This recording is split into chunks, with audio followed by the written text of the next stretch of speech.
You're listening to Well, I Laughed, Part 2 of Hypnotic, Sex Martyr.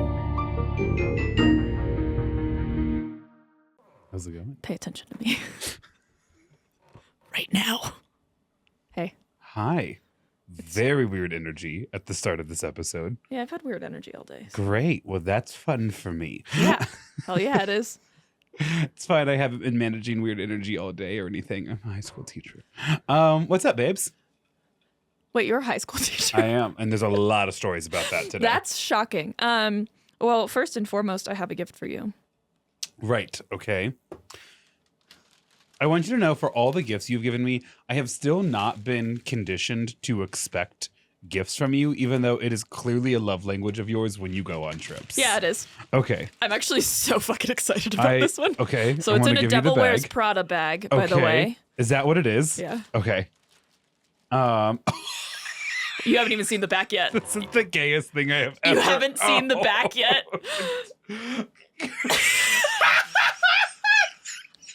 Okay, so first off, starts off with earth tone colors. Yeah. Okay, so already a huge fan. Okay, earth tone colors, and then there's like the classic high heel from the Devil Wears Prada on the front, like in the little like chest pocket area, yeah. And then you flip it over to the back, and it just says on the back, gird your loins. And I hope it's in my size so that way I can wear it tomorrow to school. No, I'm kidding. Could you imagine if I wore it to school? That would be so funny. Casey's first comment when he saw it was like, he's going to wear it to school. And I was like, I literally can't. I don't think he will, but no, okay. I don't think you're allowed to reference genitalia in Gird your loins. Yeah. And even if it's not explicitly in the rule book that we're not allowed to reference genitalia in the outfits that we wear, I do kind of think it's implied. But I will be wearing it. Such a fun shirt. Not at school. It's a nice little fabric too. Yeah. Right. That's all. Yeah. See, I love that too. Yeah. And a little bit more appropriate to wear to school, but that's okay. I think this is great. I won't wear it to anything work related, but I will find a way to wear it. That I promise. Yeah. That trust. I would have got you a sweatshirt, but you've told me you don't like hoods. I hate hoods. Exactly. So. Hate hoods. Hate the little pocket in front of it. Okay. Hate it. Yeah. I know. I love the little pocket. It's like the one of the few opinions I have that puts me in like 5% of the world's population. It's actually shocking. I love a hood. No. Only on certain things, you know. You're right. You are in a weird mood. But that's wonderful to see. Hi, friend. Hello. Talk to me about your trip to London.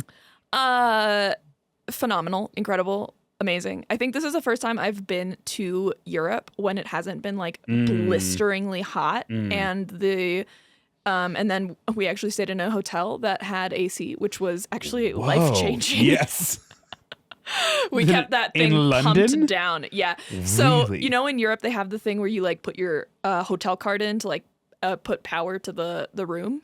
Sure. I'm aware that, yes. Yeah. Yeah. And so Michelle and I had two cards, and we kept one in that bitch to keep the AC on. So Americans go to Europe. I love us. I love was us like, as the culture. I couldn't care less. And I don't know. Every time I go to New York City, I'm like, I love the energy here. Personally, could never fucking live here because it's just so claustrophobic to me. And that's New York? New York City, yeah. Okay. London, though, feels appropriate. I could see me living in London if it were closer to mountains. Yeah. I love the energies of both cities. I do hear what you're saying. Part of me wonders, though, if it just has to deal with like the length of the sidewalks, because like London was built like as a walking city, right? Like maybe there's just better pedestrian infrastructure. Feel like New York was built like to be a city, you know, and then London I feel like was built. It feels like less congested, like all in one place. Yeah, interesting. Yeah, and I don't know. I liked it. And what else? This is always the worst part of a trip. You go to a trip, it's a fantastic time, and people are like, "Well, tell me about it." I'm like, and you're like, well, I ate something, I'm sure. So we went to see the Devil Wears Prada musical. Incredible. I think they just announced like yesterday that they are swapping out the actresses for Emily and Andy starting at the end of October. So we got the original cast, which insane. I feel great about. And it was just like a whole fucking experience. You know, Moulin Rouge, or at the beginning, there's like the sign that's like hanging from the ceiling and it says Moulin Rouge on it. They had that for Devil Wears Prada, and nothing felt. It was fucking incredible. I don't know. It was a little like so the music is written by Elton John, which I knew in my heart, but I didn't know until I started hearing the music, and I was like, oh, this is not what I was expecting. But after listening to the soundtrack like a bunch more, I'm like, okay, yeah, I get it. It feels very like 2005 in a fun way. And then we saw Agatha Christie's witness or prosecution of the witness. That was like iconic. It was in an actual London courtroom where I guess the trial for Oscar Wilde and then a trial for one of the like rippers of London was like back in the day. That's crazy. We're going to talk about that tonight. The rippers? No, I'm joking. I was like, that doesn't feel like you at it all. It also is not how I would introduce a topic at all, but I wanted to see what I could get out of you. I mean, go off. But they had this like stuff. So it was like a theater in the round kind of. And so you were sitting in the audience, and the people in the regular audience had like little speakers kind of like right by their heads. And so they were able to plug into that and like input like sounds of like the court murmuring and stuff, which really played into the whole thing. I think the being on the jury thing was really cool. How many of you were in the jury? 12. Wow. Okay. Mm-hmm. Yeah, 12. And there's so many things that I could say that I'll say to you off air. But good. It's like I want to know how often the jury votes the opposite way from what we voted, because to me it felt very clear that I didn't know the whole story because it's Agatha Christie, right, and I felt very much pushed towards the answer that I gave because I had as the jury, which is my civic duty that I would do for the city of Colorado or the state of Colorado and Jefferson County whenever they would ask. Free of charge. Yeah, free of charge, by the way. You just send me that little letter. Good. I felt like they were trying to get us to vote one way. And so I want to know if there's like actually even a scenario where the jury votes in the other way, and if that actually changes the end of the play at all. But it was good. I love 10 that. out of 10. I will want to talk to you more about it off air. Yeah. Specifically to like mine the material a little bit. And I think you sitting on the jury is perfect because you are involved in crime, including breaking and entering of my house. What? Exactly. They followed it. I'm accusing you of breaking into my house and changing the artwork again. Oh, again. I was like, At when did I do like, that? Oh, she's really good. And I was like, oh, she legitimately didn't follow. I was like, what are you talking about? We don't record for like 2 weeks and suddenly we lose our mojo. I've been doing so many other things today. Yeah, of course, obviously, because Grant can't get off of his little high horse. Have you found anything else? Wouldn't you like to know? I would. I would also like to know. No, okay. I have not found anything new. I'm afraid whomsoever is doing it in our group found out that I was actually really relishing the free art I was getting out of the deal. Now it's not fun for them anymore. Exactly. And here's the thing you can always count on me, babes. To find a silver lining so bright, it ruins your time a little bit. Have you found any more like other little things? Mushrooms. No, because I'm now bringing them home myself to add to the collection. Like recently, a very pretty lady now oversees my collection. The Statue of Liberty you got me in New York City. I'm not following any of your little bits right now. It's okay. I bought him a tiny little Statue of Liberty when we were in New York City. So I think it's really cute. For those keeping track at home, a number of gifts Maya has bought Grant, too many to count. Number of gifts Grant has bought Maya, like one, I think. And bought me a sweatshirt. And then a poem about a fish. That I still have no physical copy of, by the way. It should live in your heart. It doesn't, because I hate fish. Well, we're glad to have you back. We missed you. There was clearly a time where like London had finally hit your bloodstream. Or maybe you just were having coffee at a time the rest of us were winding down for the evening, because you hit us with like a couple of real intense, sassy text messages. All good, all love. I sent a When? photo of me trying on a coat with a hat that said London, and you zoomed in. You were like, London? Have you been to London? Because I've been to London. London. And then I forget what the other... Oh, you were asking about a jacket. Yes. And then since no one responded, I was like, well, I bought it because I thought it looks good on me. And I was going to be honest. No, your feedback was good too. No, I like it. I tore off the tags. I'm keeping it. Yeah, I mean, it's a good jacket. It just looked weird with shorts. Well, and I stand by that opinion. It was 84 degrees in Denver. And that's fine. But you asked for my opinion, and you're going to get it. Right. Too late. Unfiltered. But that's fine. Any other fun little London stories, though?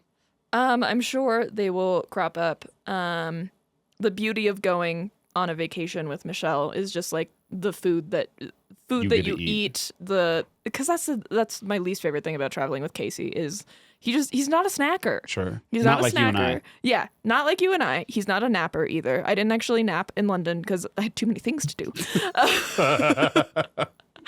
But the Uber boat on the Thames River will never not make me crack up. It's so funny to me because like you don't need Uber really in the city. Like I'm sure there are Ubers, but like Uber was like, and how do we get how do we crack into this market? Yeah.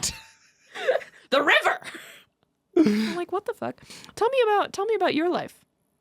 There's been a couple things that's been going on. All fun. I actually have an extensive list of things to talk about. Yeah. We're not going to get through all of them. Some of this is going to get saved for Patreon and stuff. We just have loads of content. Okay. So last night was our novice night where we invite all of our freshmen in. They have been frantically preparing for novice night for 4 weeks. Yeah. We hosted our little boot camp for our freshmen like a month ago. And then after that, it's just every day you're living, breathing, getting this thing competition ready to go because it's basically our dress rehearsal before we go off to competition. And we invite all the freshman parents in and they get a chance to see the kids do something that'll look doing, close. Yeah. Right, yeah. Exactly. And it gives the parents a sense of things and like it gives our own students like a hard deadline to be ready for. It's a perfect event. We have 100 freshmen, 85 varsity kids. Last year was an absolute mess because I had failed to visualize in my brain what that number of people looks like in a specific space. Mm-hmm. So like, for instance, this year... You were brand new. Yeah, but still like failure of imagination. And so like this year I was like, all freshmen meet in the auditorium, the biggest room in this school. Yes, you there know? it is. And so... the first 30 minutes are done. Like parents have come in. We've given them our little presentation or whatever. And now the team is, as a whole group, doing our vocal warm-ups before they go grab their parents and go to their rooms. And like with almost 200 voices, it is like an impressive like amount of sound that gets generated. And I'm standing next to my principal and my assistant principal who observes me and my classes. And like we're putting on a show. Like it looks cool. And then they like break and then all 185 kids stream past me and like go grab their parents, get their computers and make their way to their classrooms to like, go compete. And I get like 2 questions and I'm like, I lean over to my assistant principal and I'm like, you know, it's always a good sign if you like don't get a lot of questions. Like it's good to see all the planning and organization that we have put into it really kind of pay off, right? Because I am a brown noser because I also love London. So I need money and secure employment. Yep. So night goes off without a hitch. I love it. Honestly, as they're doing warm-ups, I'm like, God, it's true. You really do make more money as a cult leader, but you have more fun as a follower. Yep. And I stand by that. Absolutely. The event wraps up. We're out of the building by like 8 p.m. Kind of par for the course kind of night for me when we have an event at school. This morning was so endearing. My seniors dragged their carcasses into school today because yesterday they had to work my job for one like 12-hour shift where all of the kids that did their events went to them with like with both, all the like with questions and emotional needs with accurate things they wanted to work on and just a hand to be held for a second. And then the after school came and they were like, do you think I have time to be gone for 43 minutes? It's 4:15 right now. Does that work? And the event starts at 6. So you're like, yeah, why would you even? Of course, yes. That's fine, right? And then like the event comes and everyone's like, where'd I go? And I'm like, talk to your seniors. And they're like, oh, I gotta go cha-cha. And then they're like trying to like say nice things to parents as the event ends and they're in today and they're like, they're like, why am I so tired? The emotional needs of others. Yeah, 100%. Yeah. I was like, welcome to my life. It's exhausting. So on that note, today after school, right, kids are hanging out in my room. Yep.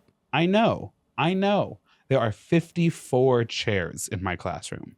There is one at my desk, and it's the one I sit in. And so I look around, and there's 9 children around my desk after school. And one of them, to celebrate the start of October, brought like little tiny soap containers that you like blow bubbles. You know what I'm talking about? Yeah. Super cute. They all managed to like synchronize in their brains and like Squirtle bubble gunned me today. So I'm legitimately trying to type up emails and there are bubbles just blowing past me. And I'm like, you children are so annoying. Like, I love you and I'm so glad that this space feels safe. But it's like, how could we be as malicious as possible right now? Yeah, my choir teacher really had that one figured out of like being just unapproachable enough. As Nigel said in the Devil Wears Prada musical on the West End, I don't know why you've chosen me as your safe person. No, for real though. Like today during my plan period, I walked out of my classroom for a second to go use the bathroom. I had been keeping the door locked up until then. Yes. And I came back having not locked the door because I don't have to unlock it because it's kind of annoying the kids lane or whatever. There were 2 children studying in my classroom when I got back. And I was like, hi guys, how's it going? It is so great to see you. Library's closed for testing again. Oh, that's great. No, absolutely. Feel free to study. I got some work to do, but feel free to be here and study. And like that means I'm not playing the podcast I was listening to get ready for tonight's episode. No. And I'm not listening to music and I can't watch this little fucking TED talk that I wanted to because now I'm going to try to keep it silent so that way they don't generate noise either. I don't give a shit if they study or not. If I make noise, they make noise. Yeah. It's like that horror movie written by Jim from The Office. Okay. Yeah. Like it's. Yeah. I have a couple of also non-teacher related rants I would like to go on. Perfect. Thanks so much. My stories come at inconvenient times, as we know. So do we know that? I know that. Oh, okay. Hey fam, it's Grant here to talk to you. It's so great connecting with you guys on social media, and it's always a fun surprise to find out what it is that you guys saw that made you think of us. And this question comes with love, only love. My question is, what happened this week that generated 18 different rotisserie chicken videos? What the actual fuck was that about? Legitimately, every single person that has messaged us in the last week on Instagram has been about a rotisserie chicken video. And like the first couple ones were like funny. And then after a while, I was like, was last week's episode on rotisserie chickens? Oh, I can't wait for someone to message us an exact quote from you asking for rotisserie chicken content or something. We got 4 different videos of like off to go pick up my emotional support animal, and it's just a hot bag of really chicken. Funny. Right, but then someone oh no, sent us a video of a person in one of those clear backpacks that you can put cats in going through the airport with a rotisserie chicken and filmed like everyone's reaction to it. And then and the video ends with the person reaching into this clear backpack and eating pieces of rotisserie chicken as the plane prepares to take off. And I was like, that backpack is never going to be the same. Thank you. And I was like, criminal behavior. And then the person that messaged us this, shout out whoever you are, the person who messaged us this, when I said criminal behavior, they were like, I know. Imagine if the plane smelled like rotisserie chicken. Hard eyes, hard eyes. No. It did smell like rotisserie chicken, and I guarantee you someone in there wanted to vomit. Right. Because here's the thing. I have the agency to say what I'm about to say next. I'm clearly on the record as pro rotisserie chicken. I love a rotisserie chicken. When the initial euphoric high is over and you have eaten a lot of chicken and there's just now kind of this strange post-lion meal carcass on your counter. Rotisserie chicken doesn't have a great after smell to it. Yeah. You know what I mean? No one's brave enough to say it. I am. I'm brave enough to also admit that I keep the little purse that the rotisserie chicken comes in. Jesus. Okay? And then once I have, of course, boiled the bones to make my Broth. chicken stock, chicken broth, Yeah. I then put those bones in the little bag and I carry that bag out to my trash immediately. It's not staying in my kitchen, in part because of shame, for sure. But also because it doesn't smell good. There was just so much in the last 2 minutes that I don't know how to unpack. I'm a rich storyteller.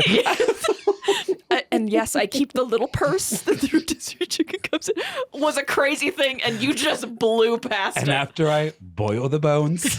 Obviously, because I'm not going to waste anything. Listen, I did use some rotisserie chicken stock tonight to make a nice tomato sauce from tomatoes that my mom grew at home. So you're welcome. I'm fucking Martha Stewart. I don't know what to tell you. I don't understand. Yeah, you know what?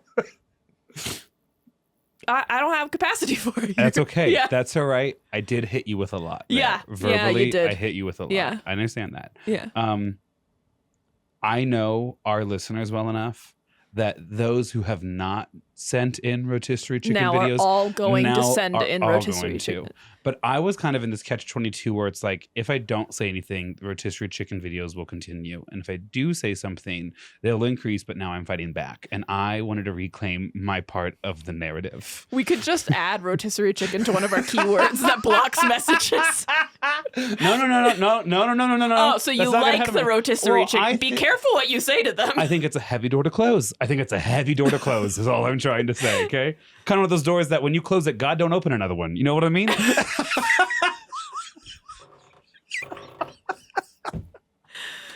Let me just walk you through what my last week has been, right?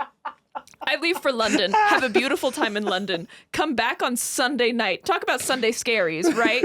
And then Monday, Tuesday, I do that fucking hyperfixation thing where I sit my ass down and then I just blow through some work that has been building up.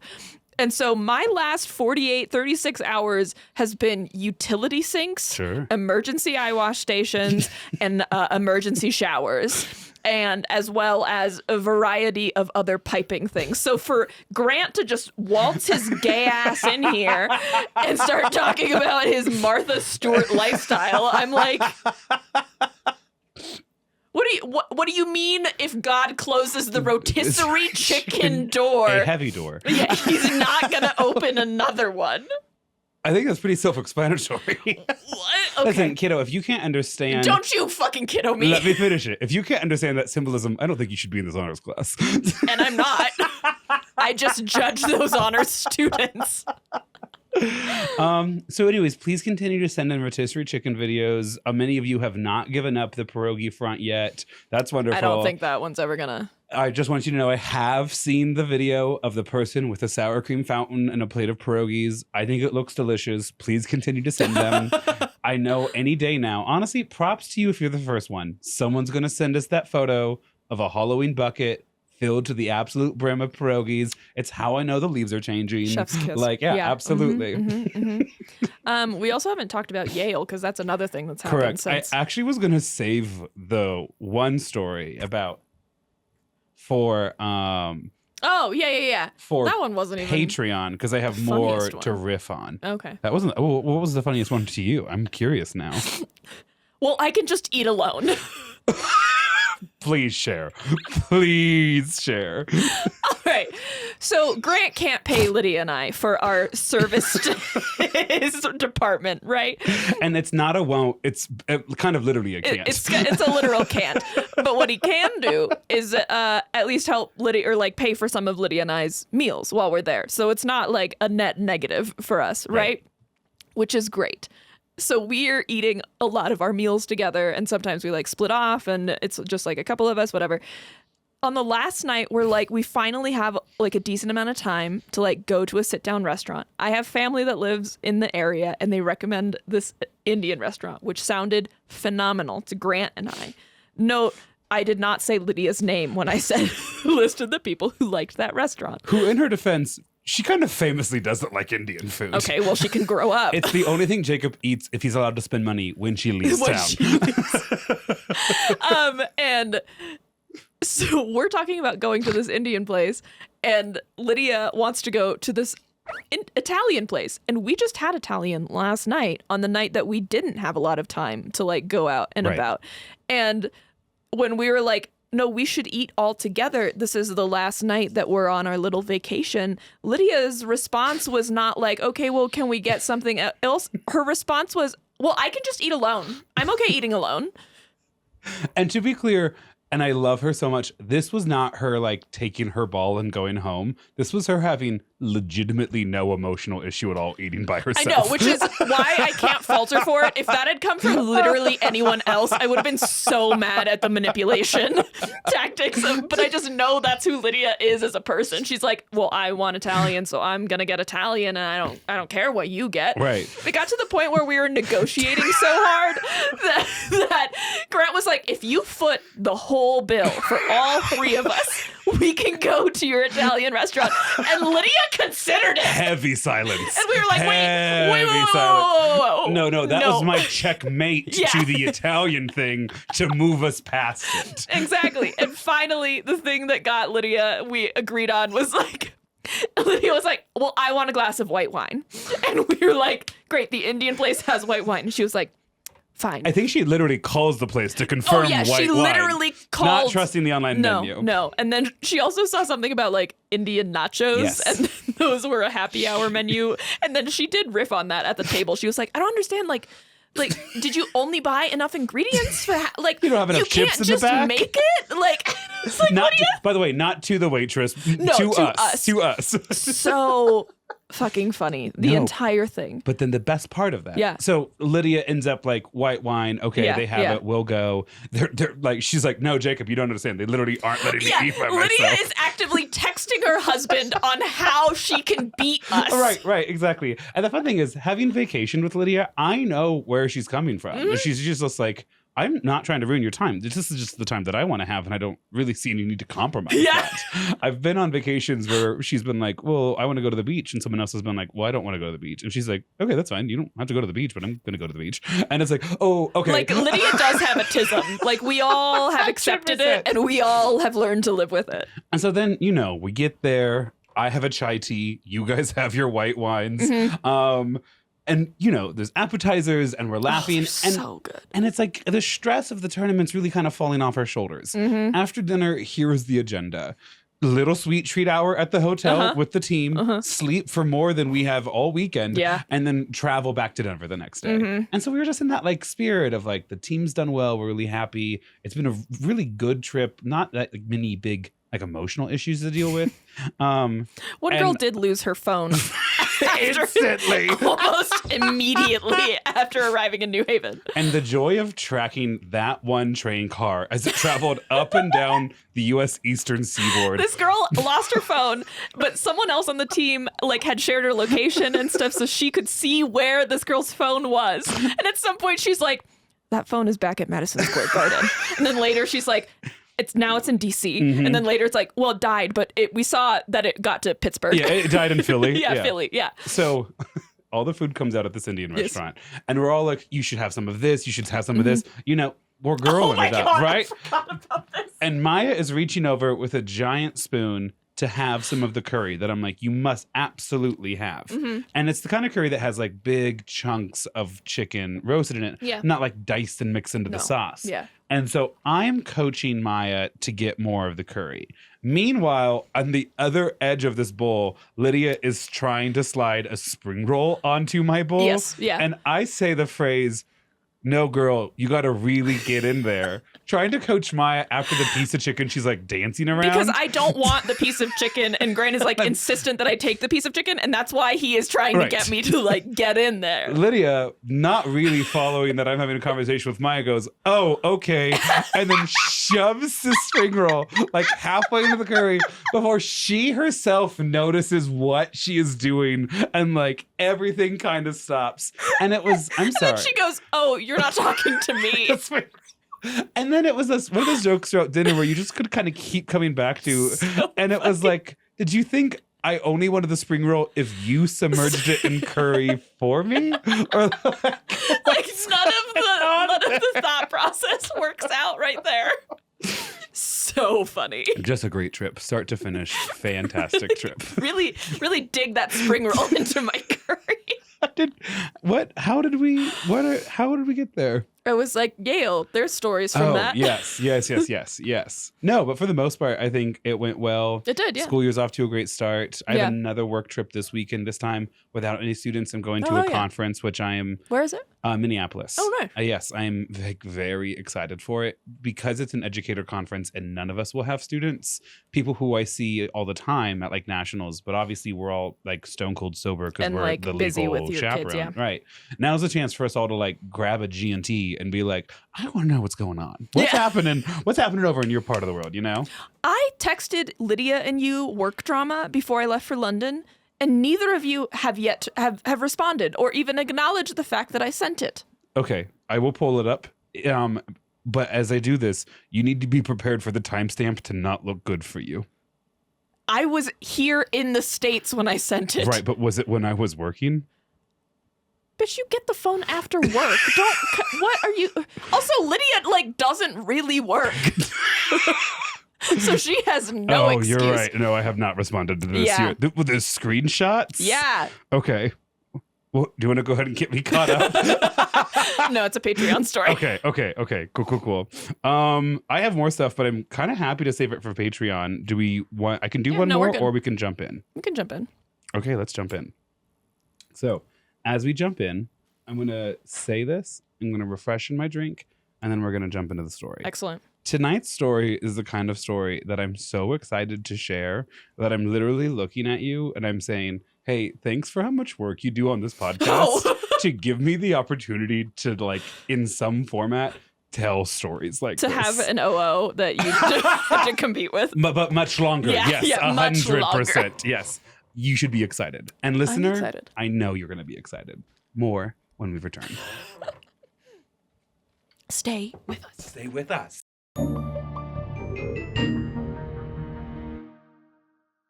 So, you ready for this? No. So, you gave us the theme, Hypnotic. Yeah. And that actually proved to be like a really anxiety-inducing thing for Grant, I think. A little, like it was, because it felt like there were so many directions I could go with it. And obviously it feels like the kind of episode that's really like person-centered as opposed to like event-centered or like invention-centered, right? It's like I felt pressure to find an eccentric person that fit into it, and that was hard. I found a lot of really fantastic people that you're going to see over the next 140 episodes or whatever number this is. And before I settled on tonight's topic, here's what I wrote. Oh, no. Few famous people in the history of the world, at least the history that is told in the West, come from a more obscure origin story than tonight's topic. Oh, no. If you were to look at the village this person is from, in the region that they started in, the empire they were born into, and the lack of social mobility present in that society, this person should have died anonymous and forgotten. However, he very much did not. That he didn't is kind of part of his mystique, because tonight we are covering the person some people have called the Mad Monk, but history knows as Grigory Rasputin. Rasputin, lover of the Russian queen. Good, because we're going to talk about that song and how problematic it is later. Yeah, cool. Yeah. Here's the thing. When I finally settled on Rasputin, I also had a gasp. I was like, of course. No, of course, absolutely. There's always those moments when you're looking for a topic where it just doesn't feel right. It doesn't feel. And it's like the summer I turned pretty. It's always been you, Rasputin. It's always been you. So, if this isn't the Rasputin that appears in the critically acclaimed animated film Anastasia, Maya is the critic. She's acclaiming it. Yeah. Listen, I just started saying it at some point. Grant started saying it. I like the way it sounded. I'm turning into some politicians that I hate. More on that on the Patreon too. Yeah. But truly, like, updates from this administration increasingly not only sound like they're from like the North Korean regime because Yeah. of how removed from reality it is, Yeah. but also their cadence is also starting It's to so uncanny valley. Correct. Well, it's because conservatives aren't smart and they don't appreciate liberal arts degrees. And so they have never once like artfully crafted a sentence Well, Trump said before. smart people don't support him. So. Right. And we don't. Nothing bad can happen. It can only good happen. Hey, I want you to know, in tonight's story about Rasputin and his relationship with the last monarchs of Russia, we won't be talking about a totalitarian government at all. Nice. I'm joking. It's a joke. Most of you knew that, though. Anyways, here's what he looks like, just so you know. This is the man that we are going to be Looks talking about. actually shockingly a lot like the vibes of the Disney character. Thank God I had no idea where that sentence was pulling into. I was like, I'll walk. I will walk. And then good luck with my notes. Shit. Okay, so, let's get into it, okay? Rasputin. We're just going to call him Cher. Like, it's just Rasputin. Like, he has a first name, and we're going to call a lot of people by their first name in the story. In fact, nearly damn near everybody else is going to get called by their first name. This guy's just It's Rasputin. Yeah. Also, Grigori sounds a lot like my dad's name, Gregory. And so we're also going to avoid that, you know? No, that's actually so fair. Thanks. Yeah. Thanks. Okay. So Rasputin is born in 1869. That's a lot more recent than I thought. Thank you. Right? Yeah. Listen, you were going to be shocked at some of the dates in this. Shit. Like, spoiler alert, Russia's not a monarchy anymore, although it's still a totalitarian regime. That's fun. Because of Putin. Yeah, I don't know most Russian history. Good. That'll shock you. I know I know a little bit about Anastasia's family, allegedly. No, you don't. It's based off of a certain family road, Yes, right? yeah. That's what I'm talking about. Yeah. Okay. I thought you were like, I've seen the critically acclaimed Disney movie Anastasia. And I was like, right. Yeah. Come with me. Dancing bears. This is why we're not a singing podcast anymore. Hey, 18, because we don't. You're not singing. I literally was. Rasputin. So it's 1869, right? Okay. Rasputin is born in this tiny village. I'm going to say it once, and then I'm just going to call it his village. The notes has the name of the village. I'm saying it once, okay? He's born in the village of Pokrovskoye on the Tura River that flows eastward from the Ural Mountains, where Europe meets Asia. You know what else happened in the Ural Mountains? A lot, quite a bit. But That group went missing. Dyatlov Pass. Did I say it right this time? Dyatlov. I mean, you were close. Much closer than the village name. If you were on the video, I hope you saw the nod he gave himself after he tried to pronounce the name of the village. So there's this village. It's in like basically central Russia. When you think of Russia, most Americans think of like European Russia. Yeah. Which is like Moscow and St. Petersburg, Stalingrad, maybe like former Soviet countries, Belarus and Ukraine. That's only like geographically like a third of Like Russia. the west side, right? Yes, Yeah. like the far west side. Like basically everything that exists past the Russian Rocky Mountains. Yeah. And those mountains are called the Ural, Ural Mountains. Mountains. And then everything to the east of it towards like Japan and Yeah. China is like kind of by and large considered Siberia. Like that's also a specific area, Oh, but wow. it's out east. Yeah. He's born to two parents who are Two? yes. Yes. Two parents just felt like a weird detail. Who are both alive. That's crazy. He is one of 8 and the only one to survive to adulthood. Oof. Yeah. Youngest or? Ah. Well, okay. The one that lived. Yeah. Potentially had a sister, Oh, okay. or maybe she was a half sister, or maybe she was just a homie from the village. You know, Love that. Like, Love that for her. It's something. Yeah. He was the godfather of several of her children. Okay. You with me? Grandfather of several of her children. Just would've been godfather, not grandfather. Wild. Whoops. Yeah. Godfather. Okay. So he's okay. born in 1869, which is 4 years after the Civil War ends, by the way. Yeah. Yep. Yeah. Okay, so he's born after Lincoln has already been assassinated. If all that work I did to be like, the Civil War was basically yesterday, like Rasputin is born after that. That's wild. He spends the first like 16 years of his life maybe getting into like a little bit of mischief, but like not a lot. This is going to not shock anybody. Impoverished, rural, central, mountainous Russia didn't have extensive bookkeeping in the 1860s. I'm shocked. I know. I'm Well, shook. everyone is. Yeah. Because Rasputin, for all he's about to become, spends his childhood illiterate. Like, Oh, yeah. doesn't know how to read or write. Makes sense. No one's teaching anybody in that village how to read Yeah. or write. You don't need to know how to read or write to do the manual labor they are all born into and Yeah. subjugated to. Yeah. The few records we do have of Rasputin's like early years was like, maybe he was a little mischievous. Maybe he got in trouble with the law a little bit, but I thought this was so funny.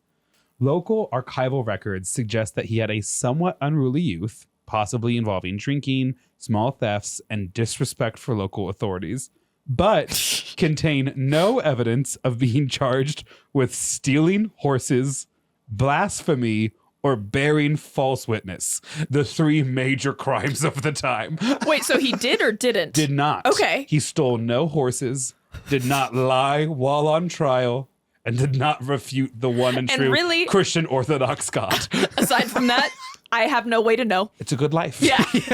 Probably, honestly, filled with rotisserie chickens. Yeah. It's an crime. but light crime, you know? So, like, not keeping the little purse the rotisserie chicken comes in. Taking it on a plane. It's really incredible how impactful that was to you. I'm going to think about it every time I eat rotisserie chicken. That's all I until ask. the day I die. Well, kids, 60 years ago I had a podcast with this man. Okay, so where am I? There we go. Okay. So his life is like completely uneventful and like maybe even also partially just like filled in with like auto insert the life of every young Russian boy, you know, at that time. In 1886, he's like 16, 17 years old. He travels to a different town of Abalak, some 250 kilometers east of his hometown and 2,800 kilometers east of Moscow. He's in the middle of nowhere. This town's a little bit bigger, though. Yeah. And it's in this new town he meets a peasant girl, Praskovia Dubrovina, his wife. After a quick little courtship of several months, they get married in February of 1887. Rasputin is 18 years old when he gets married. Okay. And from the looks of it, his wife is basically the same age as him. They will remain in this little village together until Rasputin eventually takes his show on the road. But they will stay married his entire life Oh, wow. to each other. They will have several children. 3 will survive into adulthood. They will have a son, Dmitri, who's born in 1895, Maria, who was born in 1898, and Varvara, who's born in 1900. Wow. Okay. I know. So here's something crazy. If your daughter, Varvara, in Russia just is a stable country and doesn't go through like revolution and everything 2 that world it went wars through, and communism. Yeah. Rasputin's daughter could have died in like 1985. Like, that's how recent this history is, you know? A daughter he could have actively raised. Because That's in 1900, wild. he's 31 years old. That's Yeah, right? Yeah. Listen, I'm not a math person. The daughter could have lived to see news of Patty Hearst. Yeah. His daughter could have lived to see Liza. Liza. We're going to talk about what happens to one of his children, Maria. That story gets really interesting later on. But this is his life up to this point. This next chapter, obviously the first chapter, as is always the case, it was labeled early life. And usually I just end up making that chapter the title of the episode anyway, so it doesn't matter. Fun. I love that. I always like to do a chapter like labeled early life and then one more chapter to get to basically personal life section on Wikipedia, and then I break that bitch out into like 4 sections. Like, let's He has a speculate. recipe, y'all. He has a recipe. Good soup. Good. Okay, so this chapter, next chapter, chapter 2, not a regular monk, a cool monk. I'd rather you do it in the house, Exactly. in the church. Rasputin's life changes in 1892 when he's 25 years old. He leaves his family's farm to spend several months at a monastery for the Russian Christian Orthodox Church. This will put him on his path to being internationally famous. Oh. Despite later being called the Mad Monk, Rasputin was not actually an ordained monk. He had like a deep religious connection. Okay. He certainly spent his time practicing and preaching his religion, but wasn't necessarily... Wasn't actually a no, monk. not no like vow of celibacy. What? No. No. Never that. The spirit of Rasputin just entered Grant. And we're going to talk about that too. Okay. Believe this is at some points, sexy episode, baby. Ooh. No, I know. I hate it here. What I'm trying to say in this section of like not a regular monk, a cool monk, like at 25 years old, this guy who's probably always been charismatic, even if you look at like his like light arrest record as a kid, sounds like a kid who had like a lot of life and wasn't afraid to like step out or be above his station. Right. He goes and he studies at this monastery and it's heartfelt. Like he is a practicing Christian Orthodox Russian. He, I think, really does feel a connection to this. He certainly brings in elements that would be common or not unheard of in like the peasant population, elements of like mysticism, magic. You know, the kind of things you believe. Like folklore. Yeah. But also the kind of things you believe if medicine is so out of the realm of possibility for you, you have to believe something's going to fix you. And that is, I think, in some ways, how we get some other beliefs as well. Yeah. Oh, boy, do we. Oh, boy, do we. But he's a man of the people, like very organically. Of the people. Yeah, he's not a person that like hijacks or puts on this persona, but seems to like walk authentically with it. So he would give up for a time his like connection to his home village and stuff. He would wander, he would preach, he would listen, he would study, he would meditate, right? But he never actually fully cuts off his family and abandons them, which is like kind of the last step into becoming a monk. Right. If that makes sense. Right, yeah. So like he'll stay married to his wife, right? Right. Even with his wife back in the village and he sets up eventually in St. Petersburg, his like daughter will come and live with him for a little bit. Like they're not estranged. He will financially support his wife even as a wandering monk. He'll like take care of them. No, it is kind of crazy. Like this in the 1800s or in the early 1900s. Yes, no, we're still in the late 1800s at this point. It's like 1896. Yeah. Eventually, all of this like religious teaching and whatnot kind of starts to gain him a local reputation. And then by 1900, he's 31 years old. He has a small following and a handmade temple in his like home region. A handmade temple? As in like they made it out of literal fucking mud. I thought you were going to say they made it out of literal fucking hands. And I was going to be like...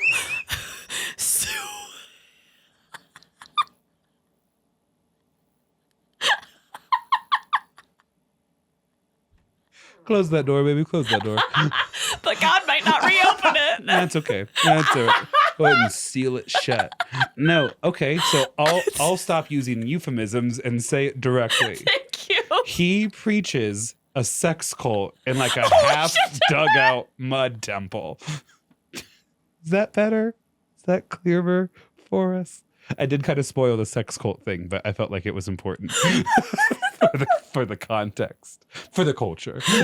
But don't worry, he could be a monk. Like what?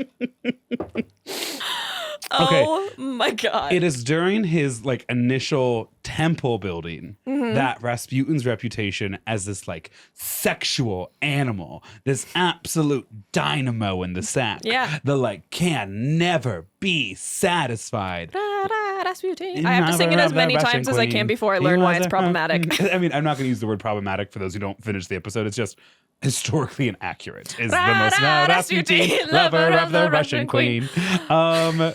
So it's during his time, like he starts to lead this small temple, that these accusations start to be leveled against him. Like, for instance, this temple, which because he's not an ordained monk, isn't officially part of the Russian Orthodox Church. Oh my God. But like, isn't not that either. Like, they're aware it's happening, and they don't agree fully with everything, but it doesn't pose a large enough threat to their established religious order for them to like Or do anything about it. do anything, Okay. or even really ostracise him. You know, Okay. I think they do continue to view him as a man of like faith. It is rumored starting around this time that before Rasputin preaches to his followers in the half in the ground mud temple, Jesus. that the female followers are ceremonially, of course, washing him down. Yeah. While he's preaching? No, before each and every meeting, which is crazy because I don't think baths were super common in rural Russia. And later on in today's episode, we're going to talk about how Rasputin smelled. Of all the things that weren't written down in history, why was that one of the ones that was? I want you to think about that question when we get to that section. Okay, go. I don't know if you need to open up your phone, but go ahead and write that question down. Okay. And obviously, like, that's not good. You can't be having these, like, women ceremonially wash you down before your, like, services start. Especially when you're, like, not really a part of the church anyways. But whatever. You know, Rasputin's group sang strange songs. And then there was a rumor that this wasn't actually part of the Christian Orthodox Church, but that what Rasputin was doing was a breakaway form of Christian religion in Russia that started in the mid 1600s. So like these spin-offs are getting out of hand. You have no idea what I'm about to say. I investigated it just to be like, oh, give me a one-word summary so we can educate the people. And then like page 4, I was like, I got to find some way to summarize this. There's a rumor that he is part of a Klysty, KHLYSTY. Every time you reached a letter that could have been a different letter, I thought it was going to be the other letter. So I'm just going with Klysty. Okay. Because the only vowels in that word are Y's. Yeah. And here's what a Klysty is. It's a religious sect whose ecstatic rituals were rumored to include self-flagellation, so like whipping yourself, but also sexual orgies. You know, However, you can't have one without the other. You can't always get what you want. Try sometime. You might find. Hit it with me, Maya. You get what you need. Exactly. Oh, exactly. I didn't recognize the song. I know. Repeated investigations have failed to establish any connection between Rasputin and like organized group of Klystys in the region at the time. So Rasputin might have just been like a third mysterious thing, but still not enough on Klystys. And here's why he was assumed to be him. Here's what they did. Okay. So what is this group? And I've now said their name differently 3 different times. I know, because I was going to make a joke about the Orthodox Church finding the clit. The Klist. And then you kept changing it. Keylist. So anyways, what do? Yeah. They're a congregation of people that would gather in the evening at a prearranged location, usually a member's house. Upon arrival, they would remove their outer clothing and enter the designated sacred space dressed only in an undershirt. After a period of singing and chanting the Jesus prayer, which is, quote, Lord Jesus Christ, Son of God, have mercy on me, a sinner. In other words, a real banger. It sounds like someone ran out of ideas. Some of the worshipers would be so whipped up into a frenzy because of this prayer and the Holy Spirit that they would begin wildly dancing, prophesizing in an unintelligible language. They would continue to do this for an hour or more sometimes until the dancers collapsed in exhaustion. Finally, they would share a sacred meal of nuts and bread and pastries. I'm going to need more than that, babes. So there's only one more sentence. Here's the final thing you I need was to know referring to about snacks. Klystys. Oh, sure. Sounds good. Also could just be poor, like couldn't afford that's meat. Fair. Yeah. One last thing about this group of people, all sex was a sin. Wait. But marriage was okay, not to make sex okay, because that was still a sin. Marriage was okay because it was convenient to have a woman around. like wives were just needed to run a household. Like you needed women to do. Wait, does he not have like any women in his congregation? Didn't he have the ones that bathed him? No, remember Rasputin, not one of these people. Oh, right. Right. But Okay. in their rejection of all sex as a sin, maybe they then also had orgies together during these things. And that's why they were like, oh, Rasputin's one of those. Oh, because of the orgies. Right. That's sometimes certain organizations don't change at all. Right. So for those of us who got a little lost there, here's what I'm trying to say. Rasputin seemed to be very like love forward in his church, which then spread a rumor that he was part of this group that completely rejected love, but secretly might have been having a lot of love because this was a highly repressed society that was largely illiterate. But the one thing they could understand was doing each other. Yeah, and sex. And it actually raises what I think is a really interesting question, which is like, this is a society that's very poor, illiterate, deeply religious, completely powerless when it comes to their civil services. Oh, yeah. In many ways, I think when you see a society like that, you see a society that focuses on the domain of sex because it's the one thing that the average person can kind of communally govern and achieve like a moral understanding and hierarchy. Okay, yeah. And that makes it like a very dangerous arena to be like known for. And that's like a dangerous cudgel. But also, as we know, repressed communities don't change behavior, but like sometimes break down the grinder in the city of wherever. Sometimes is the Republican National Convention, but also sometimes like amplifies those sexual tendencies because it's been so repressed until it like bursts out. So was all of Russian society actually sex obsessed, or was Rasputin this kind of like McLovin god sent down to Russia? Fortunately, we don't need a hard answer on that one. It's just, ew. I did not understand that until you snapped and pointed at me. It's also, I'm just looking at the picture of Rasputin and I'm like, let's go back to it. That one? Hey, Queen. That guy? This beard famously has food in it at all times.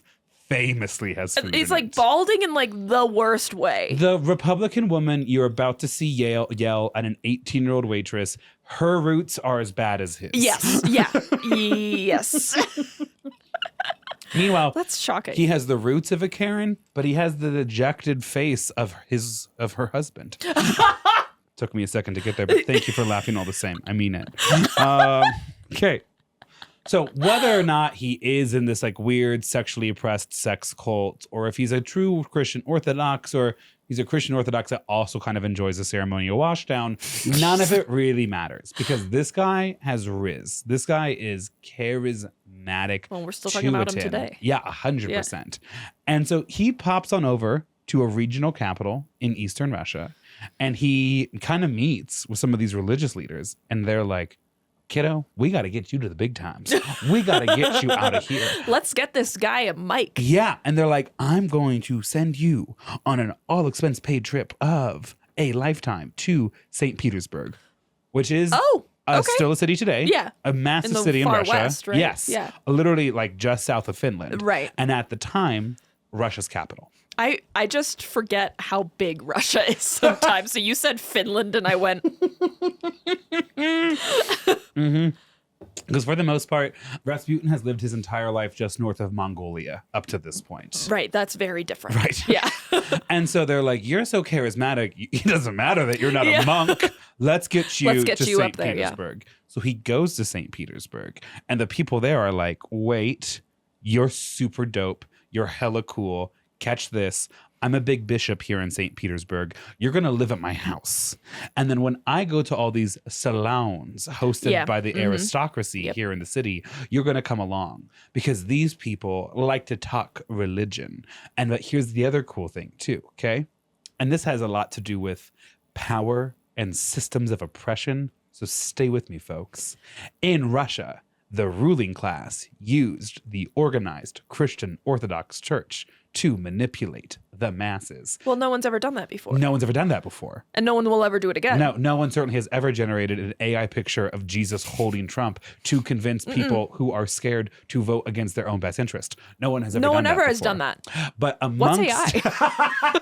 but amongst the educated, huge air quotes there, Yes. but educated elite of Russia, the aristocrats who have connections with France and London and Berlin, and they're getting all these great thinkers, and they attend basically their own version of TED Talks and stuff. Right. They're much less devout Christian Orthodox and more like, ooh, spiritualism's kind of interesting. Ooh, a little mysticism. Ooh, what's going on? This is like the age of spiritualism. Too. Yeah, they're like, our king, Tsar Nicholas II, married this German princess, and she's technically a Lutheran. And even though she converted to Christian Orthodox religion, like, we're just kind of having interesting religions. And so enter a man who is not an official monk, but instead have as a and spiritualism. That's super actually okay. Right. And is like super okay and is like kind of being escorted by the head of the church here in St. Petersburg. And that's super cool. Correct. And actually, you're coming to all these parties where this is what we are talking about. Yeah. And so, like, remind me, what are saloons? What are modern day salons? Salons, modern day salons don't really exist. Okay. Because for the wealthy aristocrats of Russia, and this was true in all like kind of Western societies, you couldn't be like the Grand Duchess and head on down to like Denver's The Gin Mill, right? Or Historians on Broadway, Oh, God. right? That wasn't an option for you. Yeah. But how do you get out of the house? And how do you socialize? And how do you get seen? Okay. What people would do is they would host salons in their own home. Okay. And people would know about it. Oh, Maya's hosting a salon on Sunday. And so you would swing by and it would be like a laid back house party. I would have lived in those days. I know. You walk in, there's an argument already happening. They're going to make you a fresh sandwich. Maybe some drinks are going to be poured for you. You're going to stay as long as you want. You're going to be seen. You're going to engage in conversation. Very much an era without television or really even radio as like a community thing. If you wanted to listen to music, you're hiring a live band type shit, you know? Best. And so you're just swinging by these private homes where you're allowed to be seen socially and you're engaging in conversation. And oftentimes there's like posturing and you're trying to be seen as an intellectual or stuff, traditionalist and whose salons you're going to and whose home you're allowed into. It's all complicated. And Rasputin gets like... You'll understand that if you watch The Gilded Age on HBO. I love you. So Rasputin just like walks into this environment like with the help of others. Yeah. Okay, now I need to grab what my notes said. Okay. By this point in the story, it's 1905, which means Rasputin's like 36 years old. Oh, wow. Yeah, okay. he's very young in 1905. While attending one of the salons, he meets Melista and Anastasia, former princesses of the region of Montenegro in the Balkans today, but have married into the Russian royal family. So they are Princess Melita and Princess Anastasia. And they're from a different area, but now have married into... Different country completely. Right. And now they've married into the Russian royal family. So what I'm trying to point out is they're not Russian aristocrats by blood, but they are by marriage. And they're both very ambitious for their husbands, who are native-born Russian aristocrats and are cousins of Tsar Nicholas II. In Russia, the term king is czar. And so they meet this super interesting guy at one of their salons called Rasputin. And they're like, you would absolutely love some of my family friends. And I'm going to introduce you to him. And they're like, this will be great. This will help out our husbands' careers. That's what I do with Grant, by the way. I know. And I'm honored. And these two women make the connection between Rasputin and the actual royal family. Even more interesting, Tsarina, or the queen, Tsarina Alexandra, referred to these two cousins as the Black Crows, and others referred to them as cockroaches because they are not popular.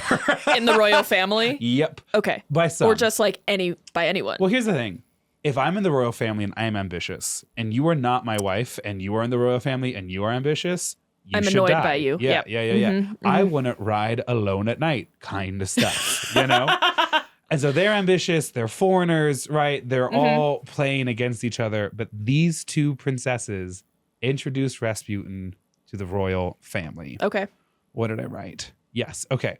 So Rasputin meets Tsar Nicholas II momentarily at the end of 1905. He returns to his village for the winter, and he's back in St. Petersburg in the spring of 1906. When he gets into town, he like DMs the king. Yeah. He sends a literal letter to Nicholas II, Tsar Right. Nicholas II, and he's like, I have brought back a gift for you, and I would love to give it to you in person. Oh. And Tsar Nicholas II is like, gorgeous idea. When can I see you? Spicy. And that's how the Now relationship kiss. begins. Kiss. There's so much sexual tension that I don't write into this story because it's already such an episode about sex. It's already just there. It's there. I would read this book. Yeah, you would. Yeah.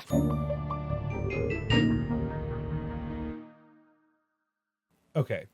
So the next chapter is labeled Meeting the Dumb Monarchs, and dumb's in parentheses. Okay. We're going to talk about how Rasputin gets into the royal family. We're also going to have to kind of talk a little bit about the royal family, but here's what you need to know about Tsar Nicholas II and his wife, Tsarina Alexandra. Okay. Alexandra, German princess, not from the German Empire, but from like a tiny little German state, Lutheran, Right. moves to Russia, learns fluent Russian, converts to Russian Christian Orthodoxy, loves her husband to death. They actually Cute. love each other so much. They love each other so much that we have thousands of their love letters still, which was written in perfect Victorian English, the Wow. language of finishing schools at the time.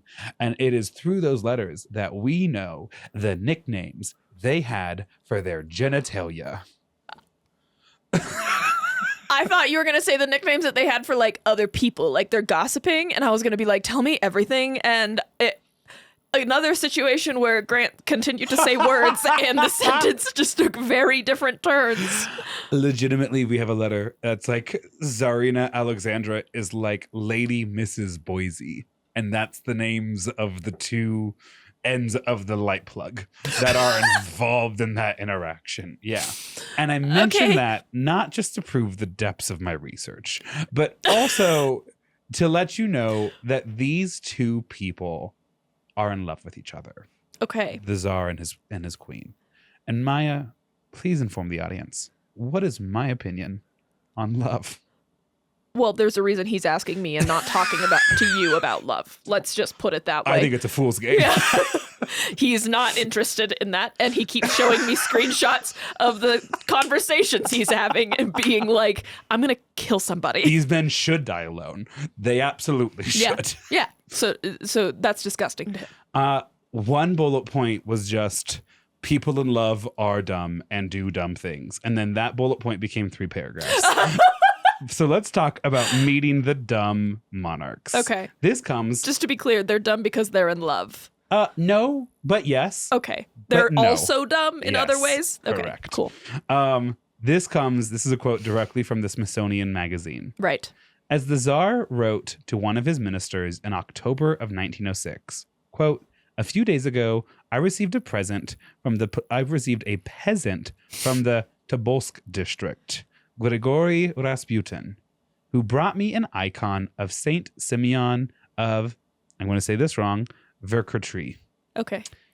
He made a remarkably strong impression both on Her Majesty and on myself, so that instead of 5 minutes, our conversation went on for more than an hour. Wow. This is when Tsar Spicy. Nicholas and his wife, the Tsarina Alexandra, decided to introduce him to their 5 children. And if you're like, that doesn't seem like a good idea. He's a wild bear-looking man from literally Siberia. Who's also married. Right, and who you truly know nothing about. Are you sure it's a good idea to be introducing them to your 5 children? You would be right. At least about that. That doesn't seem like a very smart decision, part of that question. That would have, it's a stupid decision is what it is. Right. Yeah. And now, a moment brought to you by the curse of my history education degree. Oh, I'm See, excited. Royals in Europe weren't very smart. Okay. Like, across the board, not very smart. Yeah, that was certainly helped by the incest that was going on. Correct. Yeah. And also helped by the fact that they did not need to earn their positions. Right, yeah. When you were born, you knew if you would have that position or not. Mm-hmm. They were drenched in immense power. Some of these people were emperors, like Nicholas was of Russia. Right. And if you were an emperor, you weren't just like king, but a god king, which meant you had absolute power which is unquestioned because I'm also the head of our state's church. Yep. So to question me is not to question a man, it's to question but to question God itself. Yeah. And if you rebel against me, even if you kill me, God will send you to hell for killing his servant on earth. Honestly. So I will tax you whatever the fuck I want. Let's go to war with Turkey. Like, I hate to tell you, friends, that is how that transition happened 100 out of 100 times. So there's some obvious problems with this whole system. One, the job of being God, King, Emperor is a really hard job to prepare for. Like, there's not a lot of job training programs that are great for like, hey, keep your ego in check so that way you don't murder thousands on a whim. But also, you do truly need to believe, like, in your core, you are God. Which I want to know what that like father-son conversation was like. Usually, it never happens. Exactly, because like, I mean, those men are always so bottled up emotionally and like constipated, and so they're just not going to talk about anything. And then, sorry, go ahead. Emotionally constipated, but also, their diet was whatever it is. It's just, again, just the little history research that I was able to do. When Tsar Nicholas II took the throne, the day he took the throne, 2 days before his wedding, by the way. Iconic. Yeah. He cried. And it was written, like, in the history books that Tsar Nicholas II cried when he took over power. Like, that's how immense the power was. And historically, it's like, well, that's a sign of like how weak Nicholas II was. But his father, who was like a Russian stereotype, huge, giant man, like conquered things, killed people. Name was like Olga or whatever, right? A woman's name. Famous for having boots large enough to hold a bottle of vodka in because the doctors tried to get him to stop drinking. He also cried the day he became king. Oh. But that might have been because his father, Nicholas's grandfather, was blown up. I hope someone else in our listener base is like, Grant keeps starting sentences in one place and ending them in some place completely different. And so what? So obviously this job is like really hard to prepare for. That's like the first major issue with this system. Yeah. But the second major issue is because you have literally unchecked power, and you basically have the power of the combined collective body strength of every person in your empire. Because you hold a level of power unprecedented in modern political systems. I wish it were unprecedented.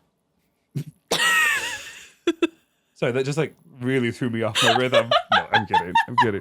But because of that immense power, you're not meeting normal people. Right. You're like actually probably not really meeting more than like 50 people a month. Like, we're going to keep you isolated, and maybe like people see you, but like, we can't have our literal nuclear codes just walking down the street. Yeah. And so that combination of like being dumb and never needing to earn the job and having immense power and meeting no one normal ever is like makes a really weird person. Makes a bad leader. Yeah. And every now and then we'll have a great leader who decides they want to conquer a lot of places, but to do so needs a system that can run that army, and then inadvertently invent like Social Security as, like as a byproduct. On accident. Yeah, they'll be like, and this empire held the region for 75 years, but its internal system of transportation laid the groundwork for today's But look at that piping. That's exactly it. Nicholas doesn't have that.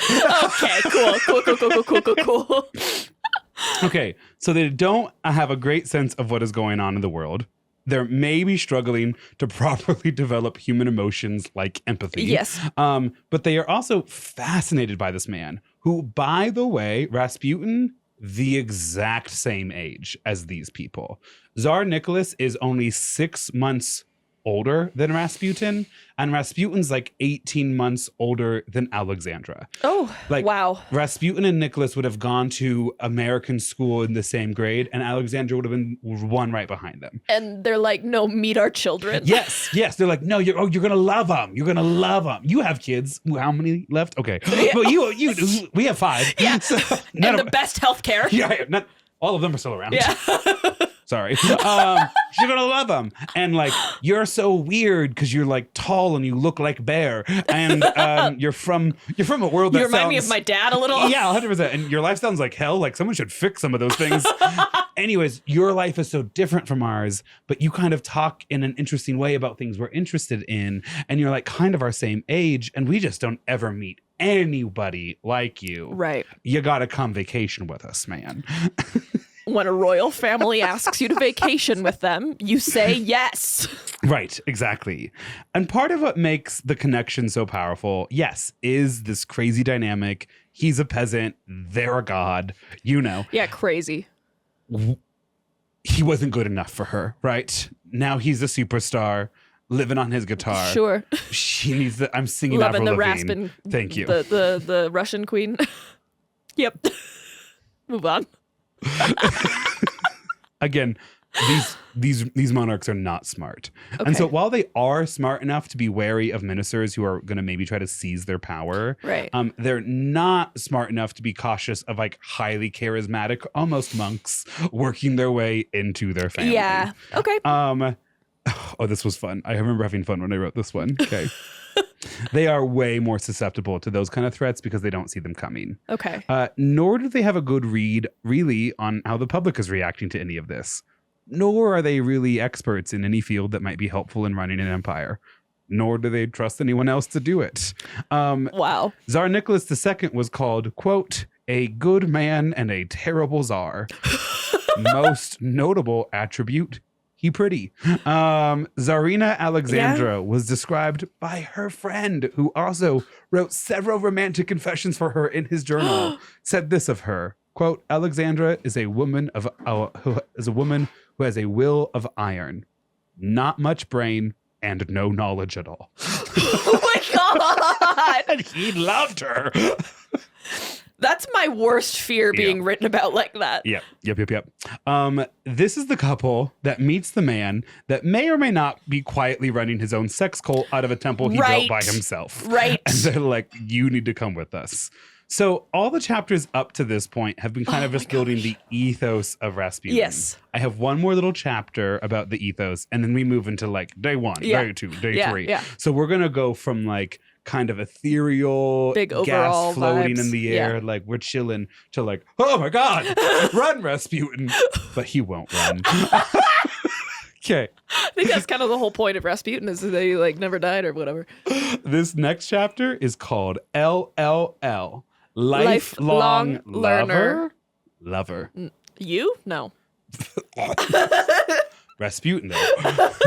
Rasputin has, in our history books, this reputation of being this dynamo in the sack, and his veracity and charm largely define the history of him that we know today. A wild man, maybe with mystical powers, looked like a bear, apparently smelled bad, manipulated the royal family, incredible lay. Grigory Rasputin. And that's how you want to be written There about. it is. That's how it'll be remembered. I think part of this is due to the fact that he will form a stronger relationship with Tsarina Alexandra than he will Nicholas. Tsarina Alexandra will then be torn down by horrible rumors that she is sleeping with Rasputin. Right. These rumors tear her down and inadvertently build him up. Right. The reason why I know about the gross nicknames Nicholas and Alexandra have for each other's private parts is because their love truly is so all-consuming that the idea that Alexandra would love Nicholas and then also Rasputin, like, just, that dog don't hunt. You know, like that just that's just not gonna happen. It's not gonna happen. Those are two wildly different types, and this does not seem like a woman who is unhappy in her marriage, or again, because these letters get kind of graphic, unsatisfied in the marriage. Her grocery bill gets her needs are met is what I am trying to say, is kind of the gathering of it. Yeah. But this narrative that Rasputin was this like sex god also fits into a larger narrative of Russian history at this specific moment, that the average person of Russia was finally entering the halls of power, that their time was coming, and that they were not an invited guest, but a force much more disruptive, one that would literally tear apart the royal family itself. Right. So for some in Russia at the time, that's his kind of perception. He's this average everyman who's managed to somehow, in a system of total monarchy power, achieve so much influence. Right. And even if that isn't how he was remembered, like, or thought of at his time, it very quickly becomes how he gets thought of as Russian history gets written during the revolution, right? Okay. Like the end of the monarchy, that chapter needs to be written somehow. And if you're trying to write the end to a 300-year dynasty that ended with you murdering the royals' family's children in a basement, you might want to create some extravagant characters who brought into question their moral judgment. For instance, a powerful and cheating woman and an incompetent blind man. I did forget the whole plot of the critically acclaimed Disney movie Anastasia. Yeah, go ahead. I did forget our man is kind of the villain here. Or at least perceived by some as the villain. So once in power, Rasputin's drunkenness and affairs with women of all social backgrounds, from prostitutes to society ladies, scandalized the public. And here's what's really interesting about all of this. Yeah. The press has a field day reporting on Rasputin's activity, which is probably true and is also definitely at least partially made up. And this is also one of the first times the press in Russia get to do this, because they, within the last 3 years, were given freedom of press. Oh, okay. So they're the like, monarch. Let's go for it. Right. Because there's actually already been a revolution in Russia, and the monarch almost loses control in that moment. And the way Nicholas calms everything down is he's like, okay. You're going to get a constitution, which is going to guarantee some freedoms and basically going to give every man in this country the right to vote. And we're going to be a constitutional monarchy. So you have an elected government and I will rule alongside them.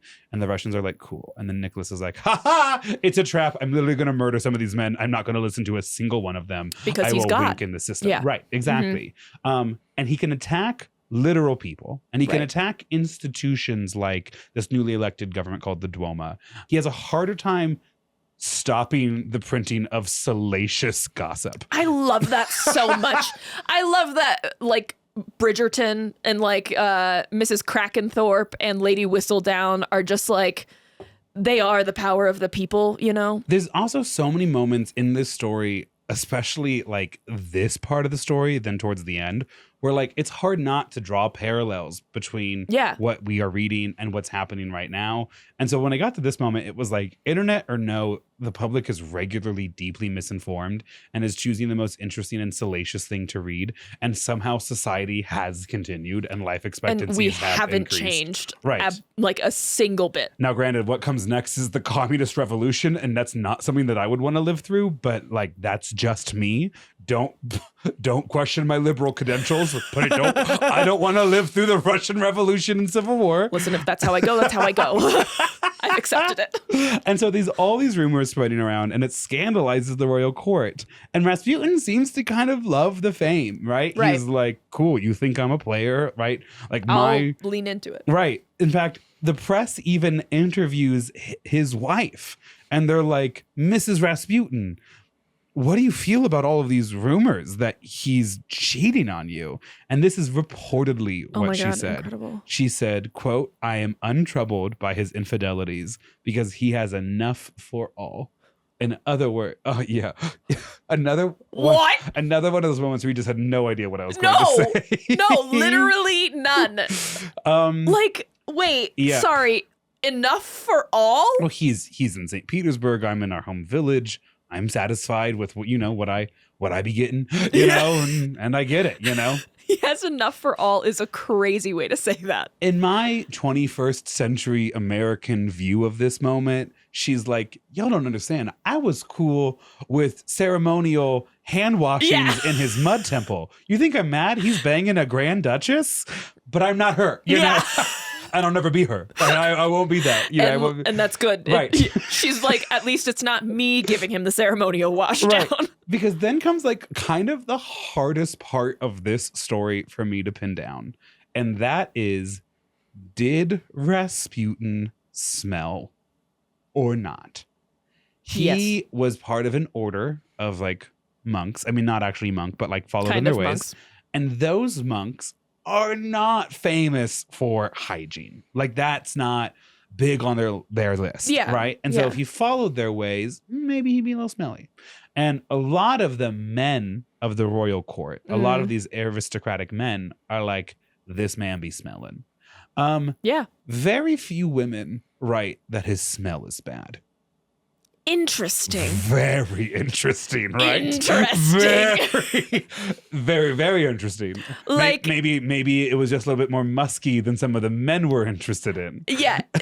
I want to know if it was like the men all collectively thought he should smell because of his appearance and like his background, and then we're also mad he be getting all the bitches. Right. Or is it just that the women are like, hey, he does have pretty privilege. Right. And there's a thing too where it's like, and it's like kind of like, I think a fun third thing where the women are like, you don't understand, all of you men smell. Yeah. You're just used to how you smell. And this is a new smelly smell that smells kind of smelly, but all y'all need to wash. All y'all smell. Like and that's what's so fun about history. The point of studying history is not to find the answer, but to reflect on what it could be. Yeah, it's the gossip. Yeah, I am obsessed with that. My other thought is that Rasputin just really had no perception of personal space with men. And the men are like, Jesus, man. Yeah. Well, I think if more men ceremonially wiped him down, they'd understand it. Interesting. They'd get it, you know? Interesting. One final note, and this again kind of goes into the like hard to verify, something that came up in a little bit of my research, but like didn't saturate. Right. And this is on a sadder note, but I think is important to share when we talk about his reputation as this like sex god. And that is that like, there's a chance not all of this sexual intercourse was consensual. Ooh. Because Rasputin operated in a society that ran very bright lines around what men and women could do. And then secondly, ran very bright lines around what the rich and powerful could do and what the poor and powerless could do. And for Rasputin, he was a man both. On the gender side and powerful on the power side. And so there is a chance that he used his influence to directly or subvertly coerce people into this. Yeah, right.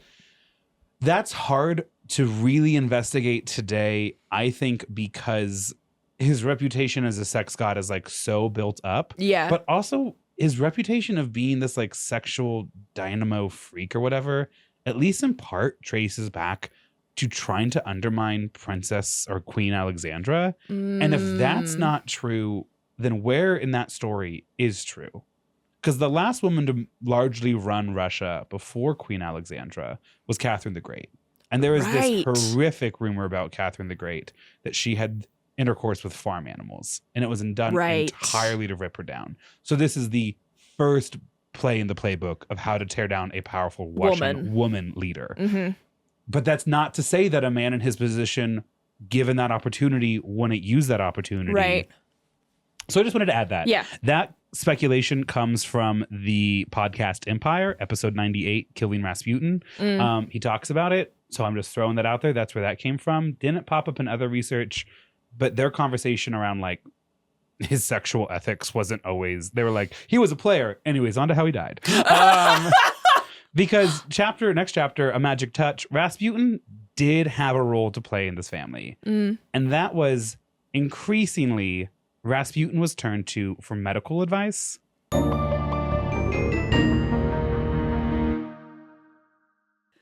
Okay, I want to restart. Okay. So the man we're about to talk about today. No, I'm kidding. Oh God! I knew you were gonna do that too because that was the first thought. Did not laugh at all. That was tough to see. It feels like I'm actually not recording anything. It's crazy. I think the problem has been slowly building a little bit, and now I'm aware of it. Dear listener, but there was like a buzzing noise. And it got worse every time Grant spoke, which I found out online is because of the gain. So like basically I couldn't hear it when you weren't speaking because whatever, a whole bunch of technical shit. We replaced a cable and now everything's really quiet. We is so generous there. But yes, Grant our cable sat was on his replaced. phone. I just know not to get in the way. It's like fixing things with my dad. So true. Let's talk about Rasputin. Because ultimately, what keeps this man in is not the fact that he's interesting or that he is maybe or maybe not good at possibly, probably, potentially consensual sex or not. It is because, and that was impressive. Yeah. It is that he makes himself useful. And he makes himself useful as like this mystical healer who is able to counsel specifically Queen Alexandra, Tsarina. Yeah. Here's what I wrote. The royal family has 5 children. The first 4 were all daughters, Anastasia being one of them, before the family finally had a boy. Because of the rules in place in Russia, the son would be the only one of their children even eligible to inherit the throne. So little Prince Alexei would take over for his father if he survived that long. Yeah. Because Alexei was born with what the Russians called the English disease. And what medical textbooks called hemophilia. Oh my God. In other words, racism against white people really does. It's just that much different. Fun, hemophilia is a disease where your blood struggles to clot itself. And so when you get a cut, for instance, the scab that's formed is from your blood clotting. Well, if your blood won't clot, the bleeding won't stop. Yeah. And that's really bad with internal bleeding, like bruises. Correct. When young Prince Alexei was 9 days old, he got a nosebleed that almost took him out and sent his mother into a panic attack that would exist for basically the rest of her life. Yeah, if I were also, my success was going to be judged on the basis of the son I bear. Correct. Yeah, I'm going to have a lot of anxiety around him. When she finds out her second born of her 5 children, so when she finds out her second born child is a daughter, her first words she says is, "What will the country think?" Yeah, that's tough. Yeah. And so little Prince Alexei must be kept safe. Yes. The public cannot know. They are desperate for remedies. They don't really have one. And so this Rasputin, lover of the Russian queen, probably not, but the child was bleeding. I could rap. Yeah. And so he comes on as this mystical, magical moonbeam ice cream kind of healer for a family desperate for answers to keep their son alive. And he gets into this family tight. So please, Maya, enjoy this absolutely haunting family photo. Jesus Christ. Go ahead and tell the people what you're seeing. Whoever took this photo needs to be fired. Well, they probably were. Is that Alexei, or is that Rasputin?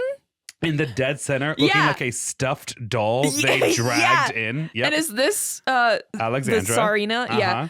And the rest are the princesses. And probably one lady in waiting, because there's 5 young women. Right. Definitely and then that one. In his little sailor shirt. Yeah, and his little tiny little sailor shirt. He looks like they're going to look at this picture and be like, holy shit, was that boy real? Right, exactly. Prince Alexei. Yeah, Prince Alexei. So I wrote 3 paragraphs on it. I'll read this. This is for those of you who are like, who is this Rasputin guy? This one paragraph will be nice. And then, okay, here you go. Yeah. This is from Smithsonian Magazine.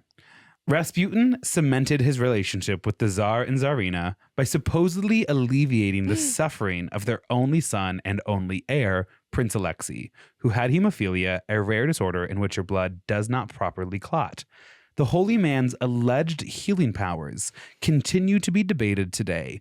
At the time, the Tsar's sister, Grand Duchess Olga, later reported that Rasputin healed Alexei by kneeling at the foot of his bed and praying. The calming atmosphere that Rasputin created in the palace may have assisted with the boy's recovery. One of Alexandra's ladies in waiting, so one of her close friends, Baroness Sophie, last name, there's an X that comes out of nowhere, Buxhoveden, thought that Rasputin employed peasant folk medicine used in Siberian villages to treat internal bleeding in horses. What? No. Well, he didn't steal any of them, so. He's famously good around horses. Yeah. Here's what actually was probably the secret behind Rasputin's magical, mystical, medical powers. Right.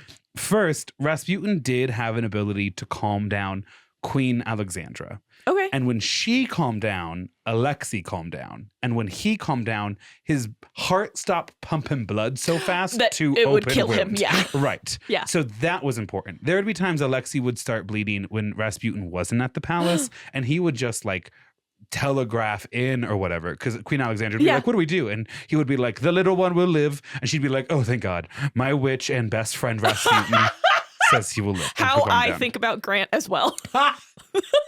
Thank you. I hope my story ends different, but if not, I get it.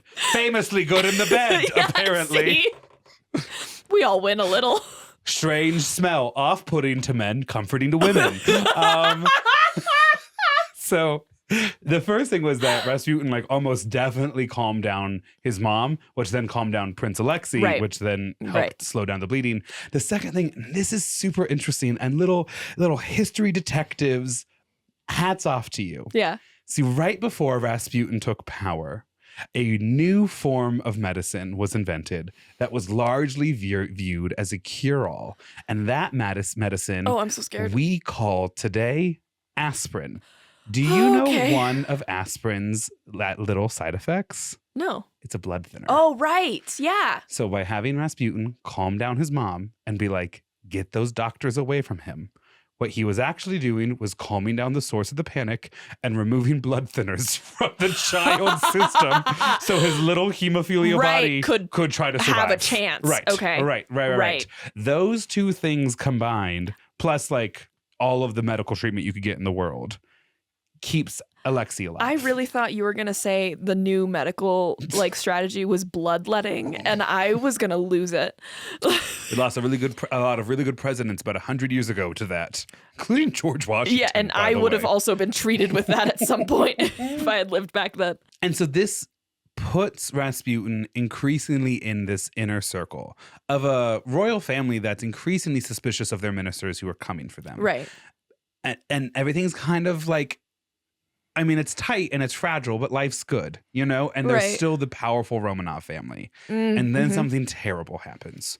World War I starts. Yeah. This next chapter is called The War. World War I starts in 1914. Tsar Nicholas II, because he's a Russian and they're like, we must invade, and I have all these alliances, they go to war. They join the British and the French, Right. and they fight against primarily the Germans, the Ottomans, and the Austro-Hungarian That Empire. one time Russia was in the right. Right. Well, yeah. Sorry. I'm like, reel it in, Grant. We don't have 30 minutes. Reel it in. And at first, the war goes really well for Russia. And then the war goes horrific. Okay. Like, again, I can't say too much. I have read The Guns of August, so I could give you in-depth detail about how they lose the war basically in the Y'all first should see 3 the months. light in Grant's eyes right now. It's I crazy. Really love it. But anyways, the war goes so badly that at this point, the Russian Empire claims basically all of Poland as part of its territory. Right. And after some quick victories, their army almost totally collapses so badly they have to give up all of Poland in a retreat before their line can restabilize. And Whew. Tsar Nicholas II, who's like, oh shit, this country's going to kick me out, is like, I will ride to the front. No one has trained me to be a military leader, but I was born for this job because I am a god king. So I am going to drive myself into the forest where military No. headquarters is set up, and I'm going to leave my wife in charge of running the state. You know, my wife who doesn't trust any of our ministers, who's terrified the one heir she's produced is going gonna to die. and keeps consulting a potentially hypersexually active Russian monk Which- who men do not like. What could go wrong? Nothing. And here's again that line where I was like, people in love are so dumb. Because like a rational, sane person like you and me Yeah. trying to fight this war, I would just call a spade, right? Yeah. But instead, Nicholas loves his wife and can't tell his wife that the Russian mystic that she believes is single-handedly keeping Prince Alexei alive is actually feeding her terrible advice, and the public is potentially turning against her. Instead, he's like, honestly, shout out, and Ned Fulmer from the Try Guys could learn a thing or two. He's like, she is my wife, and that is exactly who I am standing by. 10 toes down, that's my girl. If she thinks the weird man from the woods can run an entire country, he's more than welcome to try. I've tried it. It's hard. Yeah. Frankly, I wish I would have asked my dad some things. No, for real. Dad shouldn't have died so unexpectedly in his late 40s and left his handsome but dumb son in charge. 2 days before my wedding this fall on Fox. It writes itself, people. It writes itself. Grant's taking me on a journey today. It's like The Pit, where every episode's an hour, but it's instead just these 3 days. Yeah. And I'm back. So things aren't going well in Russia. No. Kind of for everyone but Rasputin. Right. If you're a soldier, you're dying. Here's the crazy thing. The Russian army is so ill-prepared to fight this war, and their retreat initially early on is so disastrous that, like, they'll send out a regiment of, like, 1,000 guys to the front line with 300 guns. And the instructions to the 700 without guns is that when someone dies, grab their gun and keep it pushing, folks. Yeah. So a lot of those soldiers leave. I wonder why. Those soldiers are like, there's not even enough bullets to shoot everybody. I'm gone. Yeah. But they go home and their family's like, what the fuck are you doing here? There is no food. Yeah. And now you're another mouth to feed.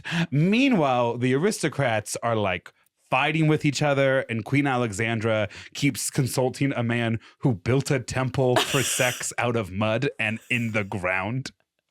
Grace really horrified by the mud sex. And I'll stand by that. I will stand by that position. So things just aren't going well. And for the aristocrats, the writing is starting to show up on the wall that this system cannot contain itself. And this is where we move from the war to the end. This is the end, and there's only one more chapter after this. This is an incredible story, Grant. Thank you. I'm actually so interested in learning about the Romanov family now. It's also like, you think you know the story, and like, sure, you maybe know like the headline of the story. I know the little bat friend he had in the Disney movie was an icon. Lydia today asked me if he at one point was a cartoon mouse. And I was like, how dare you get so close to the right answer and not know who Roger the alien is from American Dad? I love Lydia. She is an enigma to me. She's so bad at cartoon characters. Okay. I remember at the start of this episode when I was like, hey, thanks for the platform to share a story like this. Yeah, this is a good one. Good. Thank you. Okay. Oh, shit. Where am I? Lydia would be like, I'm calling wait, someone. Are we talking about closed out on my notes. Rasputin? Yes. She kind of knew who it was. And she also knew the song, actually, which is crazy. That's wild. Okay. So perhaps unsurprisingly, the Russian aristocrats spent much of the war freaking out. Russia pretty much clearly starts losing this war almost immediately. Losing wars is not popular with the public, especially a public that has already violently rebelled against you within the last decade. For the aristocrats of Russia, Rasputin starts to represent the entirety of the problem. Tsar Nicholas II is a good man who's making bad and inept decisions. Yeah. He's trying to lead the army while his wife, a woman, can you believe it? is leading the rest of the empire, like the affairs of state. Right. And Rasputin is at the heart of all of it. If he goes, Tsar Nicholas II will have to return to St. Petersburg to run the empire. If he does that, he will run the empire better than Alexandra. And whoever he picks to run the army in his place has to be better than Nicholas II is at running the army. Right. So it's kind of like, if we remove Rasputin, dominoes will fall. Things would. And the alternative literally has to be better than what we're seeing right now. He will suddenly also become really good at running the empire. Something that he like never was ever. But now when the stakes could not be higher, his thinking's going to clear up. Yep, that's 100%. Wild. Everyone will love him. We might even win this war and monarchy stays in power. And here's something that's super important to understand. The aristocracy do not give a shit about making this empire work. They do not care if Alexandra and Nicholas are successful. They actually would like to see them stay in power and be unsuccessful. Right. Because we have now reached the point in Russian political discourse during this time that the only way to really calm down the public is concessions that will weaken the power of the aristocrats, weaken their hold over the land, over the resources, give workers maybe a voice, maybe a vote, maybe a right or two. But God if you distract forbid, them, some bread. Right. Yeah.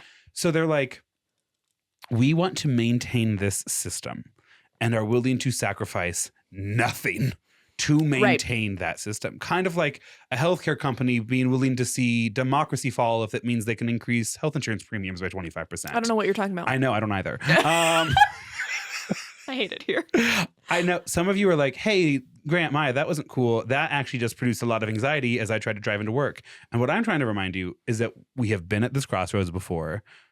We have seen it its way through. There's a lot of like permanent thinking happening right now, and history's long, but whatever. Party animals, check it out. They're like, I'm going to steal the Declaration of Independence of Russia. And by that, I mean, I'm going to steal the Russian mystic, maybe have sex with him, but then definitely kill him.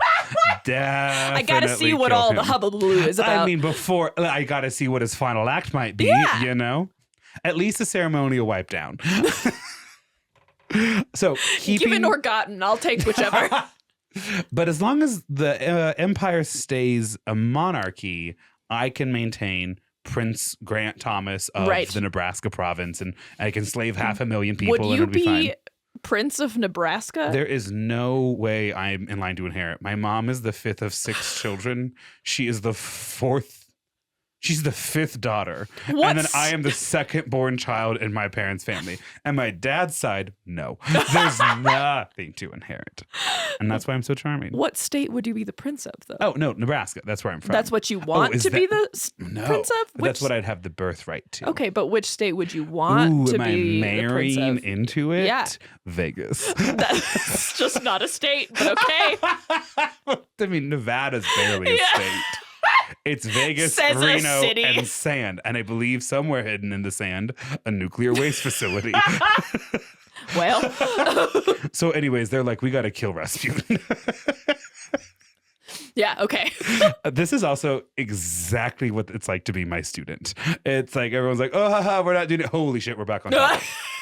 Enter Felix Yusupov. I'm going to call him Felix the rest of the story. You got it once. Yep. A wealthy aristocrat who married into the Romanov family has lived a comparatively aimless life of privilege up to this point. Nicholas's oldest daughter, who he named after his sister, so her name's Olga, and because of where she was born, her title is also Grand Duchess. So there's two? There's 2 Grand Duchess Olgas? That's not confusing at all. Not only is there 2 Olgas, there's 2 Grand Duchess Olgas. Yeah. She writes to her father that Felix isn't working during the war. Grand Duchess Olga, the daughter, is volunteering as a nurse, and Felix is, quote, downright civilian, dressed in all brown, virtually doing nothing, an utterly unpleasant impression he makes, a man idling in such times. Wow. Plotting Rasputin's murder gave Felix something to work on and an ability to reinvent himself. Well, we love when men get hobbies. Right. Well, because here's the thing. Felix actually already has a couple of hobbies. Oh, This is what the historical record has to say. Oh, no. I'm going to use words they would have used at the time. Felix is a bisexual crossdresser. Oh. Who does marry a woman. Okay. So maybe just a drag queen on the weekends kind of deal. Okay. Apparently highly intelligent. Also, I don't blame him for not like working super hard to save the country he married into. I personally would love to be an aimless aristocrat. Listen, I'm gay and don't really want to fight wars for America, let alone a country I'd marry into. Yeah. Yeah. Prince of Nebraska. Felix and his co-conspirator, Prince Dmitri, and other fellow aristocrats believed that Rasputin's removal would trigger all these dominoes and help bring all of this change. With Rasputin gone, they hoped the Tsar would leave the military and everything would just be fantastic. They might even start listening to people. Like Tsar and Tsarina might actually start listening to the Duma, the technically fully elected parliament of Russia. Right. I forgot that that's there. Right. Which is full of, by the way, perhaps the smartest people in Russian society. There are no professional politicians in a country that until last year had never had an election. Right. So this Duma is full of self-serving merchants, but also like academics, thinkers, writers, something approaching engineers. Like there are people there who have expertise. They had to get elected somehow. Right. Yeah. And that's not to say that like people like Rasputin with his backstory, like peasants from the farmland or whatever. This isn't to say that their experience wasn't like valid and worthy. No, yeah. But if 100% of this population literally can't read, except for the 0.5% of the population that's aristocrat, like maybe we don't need a peasant's experience and we need someone who can set up an education system that can, I don't know, teach people how to read, you know? I see no parallels with And today. we can get that if we murder one guy. Listen, there are some parallels to today. It gets even better. So, bisexual Felix, Prince Dmitri, and a couple of other Russian aristocrats are like, we got to get rid of Rasputin. Right. And fortunately, they have help from the British government. Fucking incredible. The British government is in everything. I know, I legitimately was like, Cindy Lou, what are you doing up there? I'm like, how the fuck are the British in the middle of the story? I started, so TLDR, I'm on the last episode of Dairy Girls. And the number of jokes about the British that they make, Yes. that they're like trying to get James to fight and he doesn't fight. And they're like, it took 5 of you to like colonize the world. Like we thought you would be more aggressive than that. Yes. Fucking incredible. No, I'm literally doing my research and it's Yeah. like, and then the night of the murder, the British. And I was like, what? The fuck?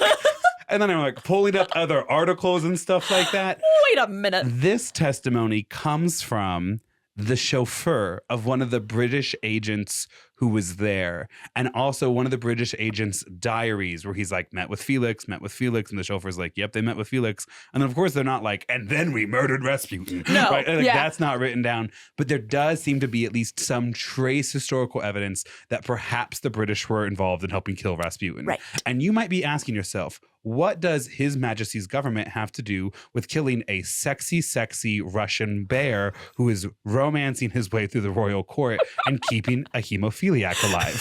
And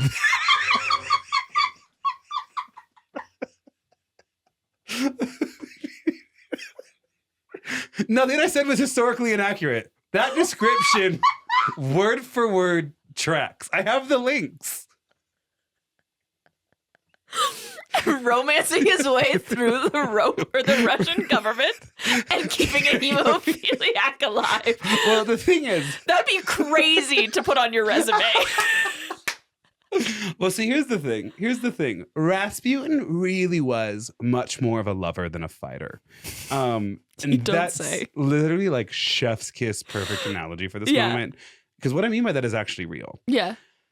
Rasputin did represent, more so than anyone else in this government, the views of the peasants. So he's like, hey, just so you know, everyone in your country is starving and none of them want to die in this stupid war that they don't know they're fighting for in the first place. Yeah. They don't have the ability to stop the war. But all of these problems are being caused by the war. And there are people who are dying who don't want to die. And you haven't met any of them because you're Princess Alexandra or Queen Alexandra. Yeah. But they don't like this. Yeah. And it's becoming increasingly apparent that he is leading a small anti-war movement in the Russian royal family. And the British need Russians dying in the East so that way fewer British die Yep. in the West. Right. And so they're like, well, what's one man dead in our quest for empire? A thing they say a lot. Fucking British, dude. And so they're like, I'm going to leave these pistols and bullets here. Yeah, you do what you need. Also, maybe we also take the final shot. I don't know. Again, history gets murky. Right. But here it comes. Oh my gosh. The best account of Rasputin's murder comes from Felix's memoir, published in 1928. Fucking incredible. Prince Felix claimed that he invited Rasputin over to his palace to meet his wife, Irina, who was famously hot. Here is a Jesus Christ. Here's a picture of Felix and Irina. Yeah, she is hot. Yeah, he has the kind of quiet demeanor that screams, I do drag on the weekends. He has the kind of quiet demeanor that says, I don't know if I want you to talk to me at a bar because it looks like you're going to talk about something that you're really into in a bad way. Yeah, this guy drives a Kia and has a watermelon flavored vape in his car or whatever, and probably has subwoofers. Yeah. I've dated men like this. Yeah, I've been into men like that. Yikes. I thought Rasputin was bad. Anyways, so they claim to invite Rasputin over to this gorgeous palace, which Rasputin loved, to meet this gorgeous woman, which Rasputin loved. You're getting it. And when he gets there, they're like, oh, Rasputin, welcome to our party. Please eat as many of these cakes as you would like. And apparently Rasputin's eaten all these cakes. And to wash it down, he is drinking wine. Wine that they have poisoned with cyanide. Okay. And then he's not dying. And they're running out of cake and cyanide. And so then apparently they shoot him. And then he gets up and he's like, how dare you shoot me? And then they shoot him like 2 more times. And then he like falls to the ground. And then they drag his body and throw his body into a river. And because it's December 30th, the river is iced over in places. And the next day when they haul Rasputin's body out of the river, they find water in his lungs, which indicates that Rasputin drowned to death. Bro. That story is incredible and not false, true. And 100% okay, I was not gonna true. say Sold a shit ton of books though. It's also just like, you know who else went by the nickname Rasputin? Michael Malloy. Shut up, for real. One of his other names was the Rasputin of the Bronx. That's because when's the Michael Malloy story? That's during Prohibition. So it's happening like towards the end of days Prohibition after Rasputin died. They got word of that and were like, full circle. Yeah. Full circle. Well, because the funny thing too is like this story is almost 100% not true. Yeah. But again, let's do a histories, mysteries investigation real quick. Who does this serve? Rasputin at this point is dead for 12 years when this book comes out. Right. So Felix spins the story that one, like sensationalizes Rasputin's death, but two, feeds into this narrative that Rasputin was this like evil working figure in the court who was full of corrupt power. He was so evil, you couldn't poison him.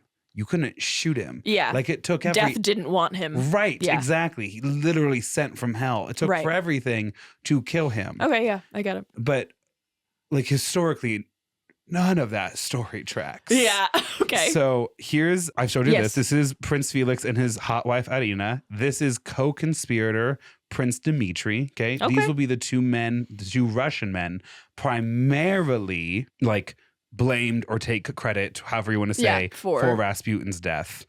The issue is this story, highly sensationalized, is almost assuredly false. And we have a couple of different sources that we can draw on to identify it as false. It starts off first with Rasputin's own daughter, Maria. Rasputin's daughter, Maria, fled Russia after the revolution kicks off in like 1917, 1918. Okay. And became an exotic dancer and lion tamer for the circus in America. Absolutely. If you abso-fucking-lutely. No notes. Not a single fucking note. Every detail though in this story is I hope she advertised herself as Rasputin's daughter. My father, Rasputin, would love to see what I'm doing with these fucking inventor lions. of fucking political witchcraft. corruption. Yes, exactly.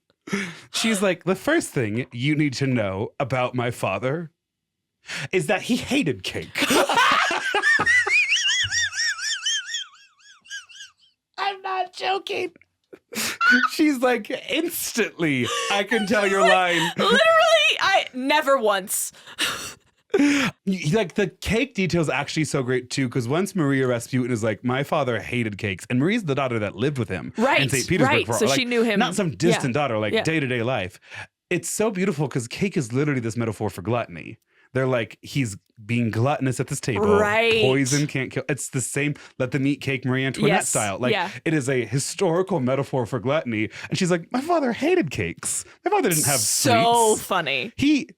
I almost said something that was much more of a Patreon comment, but you can autofill. Yes, I autofilled. She's like, there was no cakes. And then the autopsy, like, there's no There's no water in his lungs. There's also no poison in his system. Yep, there it is. Do you know what there is? A giant bullet in his head. Oh, God. Sorry. Imagine they're reading the book and looking at the body and reading the book and looking at the body. Here's the thing, because like after a death becomes over 100 years old, the internet's like, children should be able to see this. And This is fun. Right. And you don't even look for it. It's just like an embedded image in the article. Yes. I'm not about to show you the image. No. I also would say, I kind of want to see it. it's like you can, how do I describe this? Because I have seen a picture of Rasputin dead. There is definitely a bullet hole in his head, undistinguishable there. Yeah. But you can tell it's kind of from like, the way I would describe it is like an old timey purse pistol. Like, a tiny pistol? Well, like most of the head is still there. Right, yeah. It almost looks like stage makeup. And I'm now going to say this. There's a chance it is. There's a chance it's a doctored photo or whatever. But you look at it and you're like, yeah, that's the cause of death. The bullet in his head. Yeah. Which means that he was almost certainly shot by someone who was behind him. Yeah. That's a tiny bullet hole. Yeah. Purse pistol. Yeah. But also was probably Also, I shot by can someone see- from behind him. Like, I feel like I could have added that on the image in Photoshop. Right. Yeah. Right. Yeah.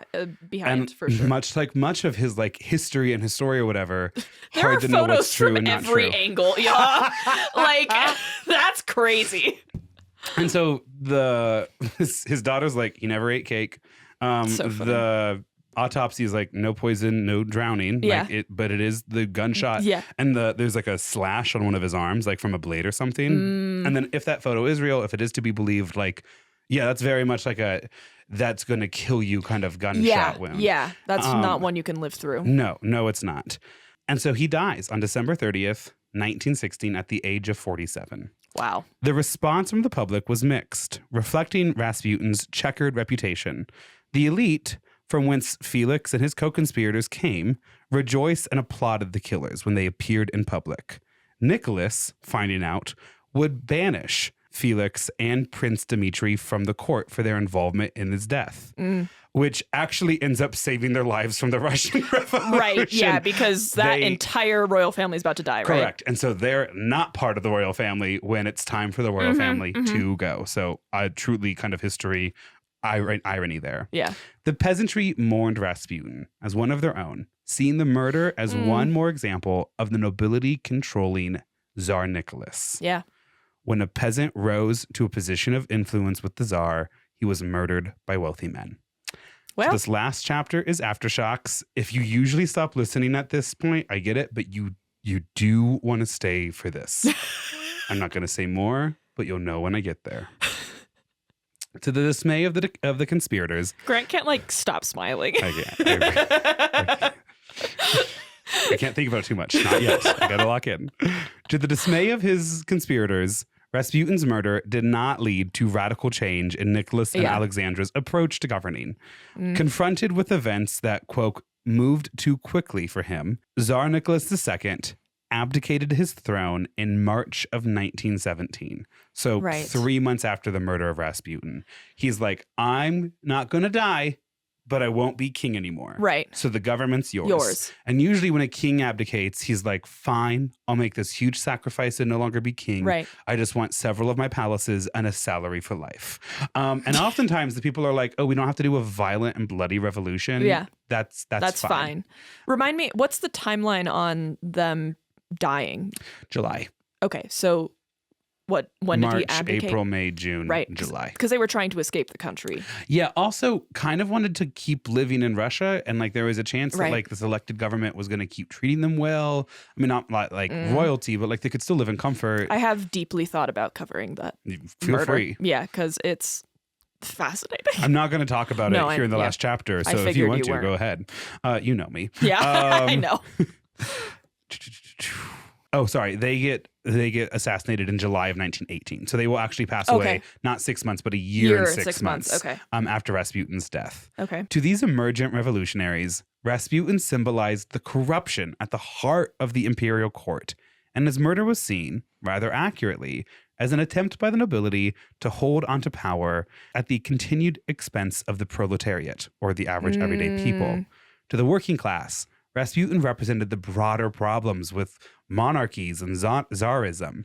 In the aftermath of the Russian Revolution, the provisional government leader, Alexander Kerensky, went as so far to say that, quote, without Rasputin, there would have been no Lenin. Ironically, also, and this is so funny too, Lenin's half-brother was the one that blew up the Tsar's grandfather. Tell the people who Lenin is. He's like kind of one of like the main founders of the communist Lenin Marxism. Yeah. And when his brother, I think, gets thrown into prison for killing a Russian king, I think it actually radicalizes Lenin into violent Marxism. And funny how history is, you know? Again, not a lead I chased down because it was like, we got to stay on topic, but just here to throw it out at the end. Wild. How close everyone is in the story. Also, ironically, the British got nothing out of killing Rasputin either. As soon as Tsar Nicholas abdicated, the new government was like, okay, well, we are out of this war. When did he abdicate? Like, Rasputin dies in December. Yeah, but what year? Of 1916. Like, December 30th. Like, the second was to last Queen day. Elizabeth born? No, No, not 1916. Okay, yeah. I don't remember. She wasn't 110. No. Was she like 100 and did she get over 100? I don't think so. But I don't know. I don't think so. You She's alive in continue. World War II. Yeah. Stay here for like the last two paragraphs and then we can investigate. So the British, because the British help kill Rasputin, probably, potentially, maybe, makes sense.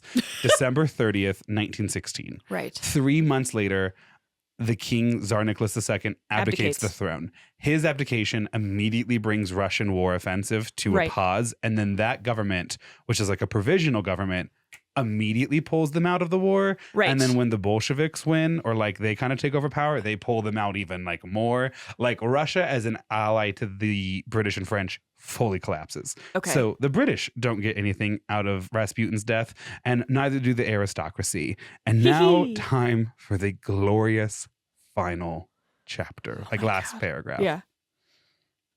Unfortunately for Rasputin, history continues to make a mockery of his life and play up the, quote, total sex-obsessed story, even after his death.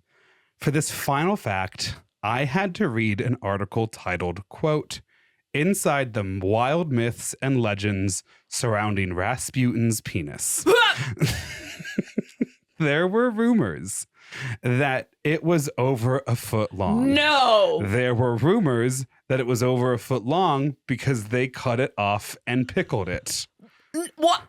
Right. And then put it back on? No, they cut it off, pickled it, put it in a jar. It went into hiding for a little bit and then was either on display at a sex erotica museum in Paris or separately a sex erotica museum in St. Petersburg, or, which I believe is most likely the case. I don't know. The French are pretty freaky. Sure. I think actually this entire thing is a rumor to continue to possess. Some people have looked at those reported Rasputin penises. One of them appears to belong to a farm animal. The other one might be potentially a sea cucumber.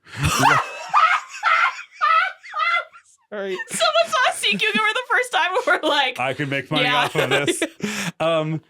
Because what realistically probably happened, well, first, the autopsy does not suggest body mutilation as part of Rasputin's death. Right. In like September of 1917, the provisional government, as it collapses to encroaching rebel forces, has Rasputin's body dug up and then cremated. So that way his body would not be a symbol of like martyrism for the forces that wanted to return monarchy and some form of the czar to power. So they actually probably burnt his penis along with the rest of his body. Yeah. However, that testimony comes from the Encyclopedia of Russian and Soviet History, published in 1982 when the Soviet Union still existed. Right. So do you believe the sex freaks or the communists? I don't believe anything the Soviet Union publishes.